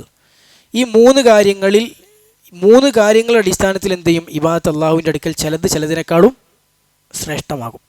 അതിൽ 1ാമത്തെ കാര്യം എന്താ വെച്ചാൽ, മഹബ്ബത്തുല്ലാഹി സുബ്ഹാനഹു വ തആല. ചില ഇബാദത്തുകൾ മറ്റു പല ഇബാദത്തുകളെക്കാളും പടച്ചവന് ഭയങ്കര ഇഷ്ടമുള്ളതായിരിക്കും, ഭയങ്കര ഇഷ്ടപ്പെട്ട ഇബാദത്തുകളായിരിക്കും. അപ്പോൾ ചില ഇബാദത്തുകളോട് പടച്ച റബ്ബിനുള്ള ഇഷ്ടം മറ്റു പല ഇബാദത്തുകളോടും റബ്ബിന് ഉണ്ടാവുകയില്ല. ഇമാം ബുഖാരി മുസ്ലിം ഉദ്ധരിച്ച ഹദീസിൽ റസൂലുള്ളാഹി സ്വല്ലല്ലാഹു അലൈഹി വസല്ലം പറഞ്ഞു, അഹബ്ബു സ്വലാത്തി ഇലല്ലാഹി അസ്സ വജൽ സ്വലാത്തു ദാവൂദ് വ അഹബ്ബു സിയാമി ഇലല്ലാഹി സിയാമു ദാവൂദ്. അള്ളാഹുവിന് ഏറ്റവും ഇഷ്ടപ്പെട്ട നിസ്കാരം ദാവൂദ് നബിയുടെ നിസ്കാരമാണ്. അള്ളാഹുവിന് ഏറ്റവും ഇഷ്ടപ്പെട്ട നോമ്പ് ദാവൂദ് നബിയുടെ നോമ്പാണ്. അപ്പോൾ ദാവൂദ് നബിയുടെ നിസ്കാരം, ദാവൂദ് നബിയുടെ നോമ്പ് എങ്ങനെ? അത് ഹദീസിൻ്റെ വിശദീകരണം വന്നിട്ടുണ്ട്. നോമ്പ് ഒന്നിടവിട്ട ദിവസങ്ങളിൽ നോമ്പ് നോൽക്കും. നിസ്കാരത്തിൻ്റെ വിഷയം ഹദീസിൻ്റെ പൂർണ്ണ രൂപം ഓർമ്മയില്ല. ഏതാണെങ്കിലും അതാണ് അള്ളാഹുവിന് ഏറ്റവും ഇഷ്ടപ്പെട്ട ഇബാദത്ത് എന്ന് അള്ളാഹുവിൻ്റെ റസൂൽ സ്വല്ലല്ലാഹു അലൈഹി വസല്ലം പറഞ്ഞു. അതുപോലെ ബുഖാരി മുസ്ലിം ഉദ്ധരിച്ച ഹദീസിൽ അള്ളാഹുവിൻ്റെ റസൂൽ സ്വല്ലല്ലാഹു അലൈഹി വസല്ലം പറഞ്ഞു, അഹബ്ബുൽ അമലി ഇലല്ലാഹി അദ്വമുഹാ വ ഇൻ ഖല്ല. അള്ളാഹുക്ക് ഏറ്റവും ഇഷ്ടപ്പെട്ട കർമ്മം സ്ഥിരമായി ചെയ്യുന്ന കർമ്മമാണ്, അത് കുറവാണെങ്കിലും ശരി എന്ന് റസൂലുള്ളാഹി സ്വല്ലല്ലാഹു അലൈഹി വസല്ലം പറഞ്ഞു. അപ്പോൾ ചില ഇബാദത്ത് അള്ളാഹുവിന് പ്രിയങ്കരമാകുന്നത്, ഏറ്റവും ഇഷ്ടമുള്ളതാകുന്നത് അതിന് ചില പ്രത്യേകതകൾ കൂടുമ്പോഴാണ്. ചില വസ്ഫുകൾ അതിലേക്ക് വരുമ്പോൾ, ചില പ്രത്യേകതകൾ അതിലേക്ക് കൂടുമ്പോൾ റബ്ബിനത് ഭയങ്കര ഇഷ്ടമായി മാറും. ഇപ്പോൾ ഇബാദത്തുകൾ സ്ഥിരമായി ചെയ്യുന്ന ഇബാദത്തും സ്ഥിരമല്ലാതെ ചെയ്യുന്ന ഇബാദത്തും, ഇബാദത്ത് രണ്ടും ഇബാദത്ത് തന്നെയല്ലേ. ഇപ്പോൾ ഒരാൾ ഒരു ദിവസം നിസ്കരിച്ചു, ഒരാൾ ഒരു ദിവസം റവാത്തിബ് നിസ്കരിച്ചു, വേറെ ആൾ സ്ഥിരമായി റവാത്തിബ് നിസ്കരിക്കുന്നു. രണ്ടാൾ നിസ്കരിക്കുന്നത് എന്ത് റവാത്തിബ് തന്നെയാണ്. പക്ഷെ സ്ഥിരമായി ചെയ്യുന്ന ആളുടെ റവാത്തിബ് നിസ്കാരത്തിന് അള്ളാഹ്ക്ക് കൂടുതൽ ഇഷ്ടമാണ്. കാരണം എന്താ? റാത്തിബ് അല്ലാത്തതുകൊണ്ടോ റവാത്തിബ് എന്ന സുന്നത്തോണ്ട് മാറിയതുകൊണ്ടല്ല, പക്ഷെ സ്ഥിരത എന്നൊരു ഗുണം അതിലേക്ക് ചേർന്നപ്പോൾ റബ്ബിൻ്റെ ഇഷ്ടം കൂടി, ആ ഇബാദത്തിനോടുള്ള ഇഷ്ടം കൂടി. അപ്പോൾ ചില ഇബാദത്തുകൾ റബ്ബിന് കൂടുതൽ പ്രിയങ്കരമാവൽ എങ്ങനെയാണ്? ചില പ്രത്യേകതകൾ അതിലേക്ക് കൂടുമ്പോൾ എന്ത് ചെയ്യും? അള്ളാഹ്ക്ക് പ്രത്യേകം കൂടുതൽ ഇഷ്ടമുള്ളതായി മാറും. രഹസ്യമായി നിർവഹിക്കുന്ന ഇബാദത്തുകൾ പരസ്യമായി നിർവഹിക്കുന്ന ഇബാദത്തിനേക്കാളും റബ്ബിന് കൂടുതൽ ഇഷ്ടമാണ്. നിർവഹിക്കുന്ന ഇബാദത്ത് രണ്ടും ഒന്നാണ്, പക്ഷെ രഹസ്യമായി ചെയ്യുക എന്ന് പറഞ്ഞ വസ്ഫ് അതിലേക്ക്, വിശേഷണം അതിലേക്ക് കൂടിയപ്പോൾ റബ്ബിൻ്റെ ഇഷ്ടം അതിന് കൂടുതൽ കിട്ടി. അപ്പോൾ ചില ഇബാദത്തുകൾ തന്നെ പടച്ചവന് കൂടുതൽ ഇഷ്ടമുള്ളതായിരിക്കും, ചില ഇബാദത്തുകൾ റബ്ബിന് കൂടുതൽ ഇഷ്ടമുള്ളതാവൽ എപ്പോഴാണ്? അതിലേക്ക് ചില പ്രത്യേകതകൾ കൂടുമ്പോഴായിരിക്കും. അപ്പോൾ അങ്ങനെ ഇബാദത്തിൻ്റെ ദറജയിൽ, അതിൻ്റെ സ്ഥാനത്തിൽ ഏറ്റവ്യത്യാസം ഉണ്ടാകും. രണ്ടാമത് ഇബാദത്തിൻ്റെ ശ്രേഷ്ഠതയുടെ ഏറ്റവ്യത്യാസം ഉണ്ടാവില്ല എങ്ങനെയെന്ന് വെച്ചാൽ, ആ ഇബാദത്തുമായി ബന്ധപ്പെട്ട വിഷയത്തിൽ പ്രമാണങ്ങളിൽ വന്ന കൽപ്പനയും, പ്രമാണങ്ങൾ എത്രത്തോളം ശക്തമായി ആ ഇബാദത്തിനെ തേടുന്നുണ്ട് അതിനനുസരിച്ച് ആ ഇബാദത്തിൻ്റെ ശ്രേഷ്ഠത കൂടും കുറയും ചെയ്യും. ചില ഇബാദത്തിൻ്റെ വിഷയത്തിൽ അള്ളാഹു നിർബന്ധമാക്കിയ ഇബാദത്തിൻ്റെ ശ്രേഷ്ഠത എന്തിനില്ല? സുന്നത്തായ ഇബാദത്തിനില്ല. നിർബന്ധമായ ഇബാദത്തിൻ്റെ ശ്രേഷ്ഠത സുന്നത്തായ ഇബാദത്തിന് ഇല്ല. കാരണം എന്താ? നിർബന്ധമായ ഇബാദത്തുകൾ പടച്ചവൻ നിർബന്ധമാണെന്ന് പ്രമാണങ്ങളിൽ പഠിപ്പിച്ചതാണ്. ഈ സുന്നത്ത് തന്നെ പ്രത്യേകം ഫضിൽ വന്ന ഭയങ്കര മുഅക്കദായ സുന്നത്തിൻ്റെ ശ്രേഷ്ഠത എന്തിനില്ല? അത്ര തന്നെ മുഅക്കദല്ലാത്ത സുന്നത്തിനില്ല. അതെന്തുകൊണ്ടാണ്? പ്രമാണങ്ങളിൽ കൂടുതൽ ശക്തിപ്പെടുത്തപ്പെട്ട ഇബാദത്തുകൾക്ക് ശ്രേഷ്ഠത കൂടുതലുണ്ടാകും എന്നുള്ളതാണ്. അള്ളാഹുവിൻ്റെ റസൂൽ സ്വല്ലല്ലാഹു അലൈഹി വസല്ലം പറഞ്ഞു, വമാ തഖറബ അബ്ദി ഇലയ്യ ബിശൈഇൻ അഹബ്ബു ഇലയ്യ മിമ്മ ഇഫ്തറൽതുഹു അലൈഹി. ഞാൻ എൻ്റെ അടിമയുടെ മേൽ നിർബന്ധമാക്കിയതിനേക്കാൾ, അങ്ങനെയുള്ള ഇബാദത്തിനേക്കാളും എനിക്ക് ഇഷ്ടപ്പെട്ട വേറെ ഇബാദത്തില്ല. അപ്പോൾ അള്ളാഹ്ക്ക് ഏറ്റവും ഇഷ്ടമുള്ള ഇബാദത്താണ് പഠിച്ചോ നിർബന്ധമാക്കിയത്. അപ്പോൾ അത്ര ഇഷ്ടം ഉണ്ടാവില്ല പിന്നെ സുന്നത്താക്കിയ ഇബാദത്തുകൾക്ക്. പിന്നെ കുറച്ചും കൂടി ഇഷ്ടം കുറവായിരിക്കും മുഅക്കദല്ലാത്ത സുന്നത്തായ ഇബാദത്തുകൾക്ക്. ആ ഇഷ്ടത്തിൽ എന്തുണ്ടാകും? ഏറ്റവ്യത്യാസം ഉണ്ടാകും. ഇബാദത്തിൻ്റെ ശ്രേഷ്ഠതയിൽ ഏറ്റവ്യത്യാസം ഉണ്ടാകും. അപ്പോൾ നമ്മൾ ഇബാദത്ത് ചെയ്യാൻ തീരുമാനിക്കുമ്പോൾ, നമ്മളതിനുള്ള തീരുമാനങ്ങൾ എടുക്കുമ്പോൾ നമ്മൾ എങ്ങനെ തീരുമാനിക്കണം? അള്ളാഹു എന്തിന് പ്രാമുഖ്യം കൊടുത്തോ അതിന് നമ്മൾ ഏറ്റവും പ്രാമുഖ്യം കൊടുക്കണം. അല്ലെങ്കിൽ നമ്മൾ നഷ്ടക്കാരാവും.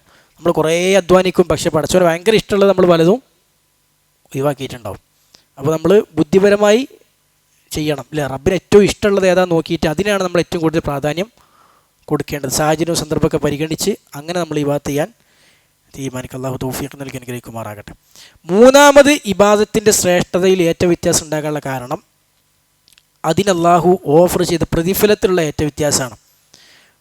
ഒരു ഇബാദത്തിന് അല്ലാഹു കൂടുതൽ പ്രതിഫലം, ഭയങ്കരമായ പ്രതിഫലം പറയുകയും വേറെ ഇബാദത്തിന് അത്ര തന്നെ പ്രതിഫലം പറഞ്ഞിട്ടുമില്ലെങ്കിൽ സ്വാഭാവികമായി നമുക്ക് മനസ്സിലാക്കാം പ്രതിഫലം കൂടുതൽ പറഞ്ഞ ഇബാദത്തിന് എന്ത് കൂടുതലുണ്ടാവും?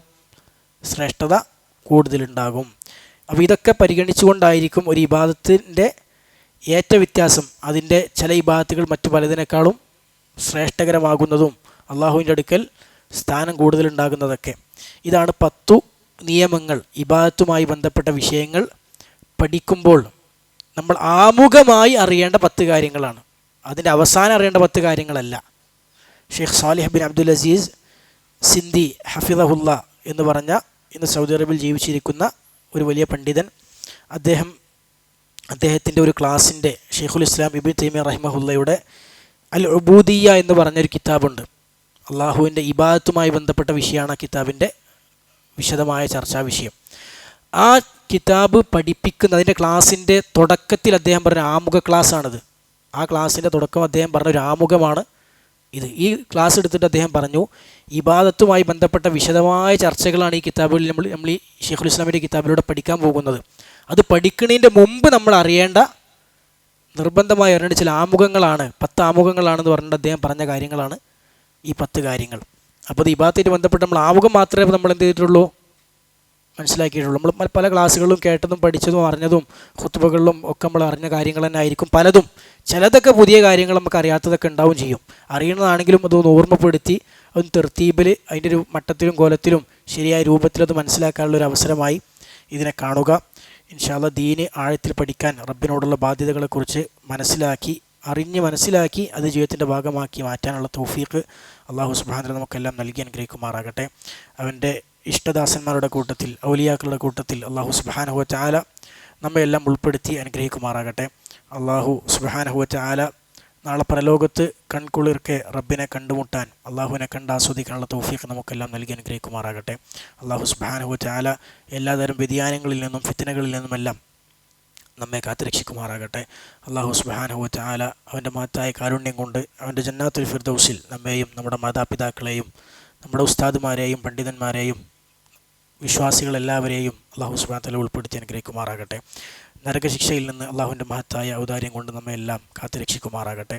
നമ്മുടെ അമലു സാലിഹാത്തുകൾ അതിൻ്റെ ഒരുപാട് പോരായ്മകളും കുറവുകളും എല്ലാം ഉണ്ട്. അല്ലാഹു സുബ്ഹാനഹു വ തആല അതെല്ലാം പരിഹരിച്ച് അവൻ്റെ ഫദ്ല് കൊണ്ട് നമ്മിൽ നിന്നും നമുക്ക് പരലോകത്ത് ഏറെ ഉപകാരദായകമാകുന്ന കർമ്മങ്ങളായി നമ്മിൽ നിന്ന് സ്വീകരിക്കുമാറാകട്ടെ. നമ്മുടെ പാപങ്ങളെല്ലാം അല്ലാഹു സുബ്ഹാനഹു വ തആല അവൻ്റെ വിശാലമായ കാരുണ്യം കൊണ്ട് പുറത്ത് മാപ്പാക്കി തന്നെ അനുഗ്രഹിക്കുമാറാകട്ടെ. ജീവിതത്തിൽ വ്യത്യസ്ത പ്രയാസങ്ങൾ അനുഭവിക്കുന്ന, സാമ്പത്തികമായ ബുദ്ധിമുട്ടുകൾ അനുഭവിക്കുന്ന ആളുകളുണ്ട്, രോഗം കൊണ്ട് പ്രയാസപ്പെടുന്ന ആളുകളുണ്ട്. അത്തരത്തിലുള്ള എല്ലാ പ്രയാസങ്ങളിൽ നിന്നും അല്ലാഹു സുബ്ഹാനഹു വ തആല ശാശ്വതമായ ദൂരീകരണവും സമാധാനവും നൽകി അനുഗ്രഹിക്കുമാറാകട്ടെ. ലോകത്തിൻ്റെ വിവിധ ഭാഗങ്ങളിൽ പ്രയാസങ്ങൾ അനുഭവിക്കുന്ന, കഷ്ടതകൾ അനുഭവിക്കുന്ന, ഭയപ്പാട് അനുഭവിക്കുന്ന നമ്മുടെ സഹോദരങ്ങൾ, പ്രത്യേകിച്ചും ഗൾഫ് രാജ്യങ്ങളിൽ അല്ലാഹു സുബ്ഹാനഹു വ തആല അവർക്കെല്ലാം സമാധാനവും പ്രതാപവും നൽകി അനുഗ്രഹിക്കുമാറാകട്ടെ. ഇസ്ലാമിനെയും മുസ്ലിമീങ്ങളെയും അവർക്കെതിരെ ലക്ഷ്യം വെച്ച് പണിയെടുക്കുന്ന, തന്ത്രങ്ങൾ മെനയുന്ന ശത്രുക്കൾക്ക് അല്ലാഹു സുബ്ഹാനഹു വ തആല നിന്ദ്യതയും അർഹമായ ശിക്ഷയും ഇരു ലോകത്തും നൽകി അനുഗ്രഹിക്കുമാറാകട്ടെ. അല്ലാഹുമ്മ ഗ്ഫിർ മുസ്ലിമീന വൽ മുസ്ലിമാത്ത്, അല്ലാഹുമ്മ അഇസ്ൽ ഇസ്ലാം വൽ മുസ്ലിമീൻ വഅദിൽ ശിർക വൽ മുശ്രിക്കീൻ. ربنا آتنا في الدنيا حسنة وفي الآخرة حسنة وقنا عذاب النار. وصلى الله وسلم على نبينا محمد والحمد لله رب العالمين. سبحانك اللهم وبحمدك أشهد أن لا إله إلا أنت أستغفرك وأتوب إليك. السلام عليكم.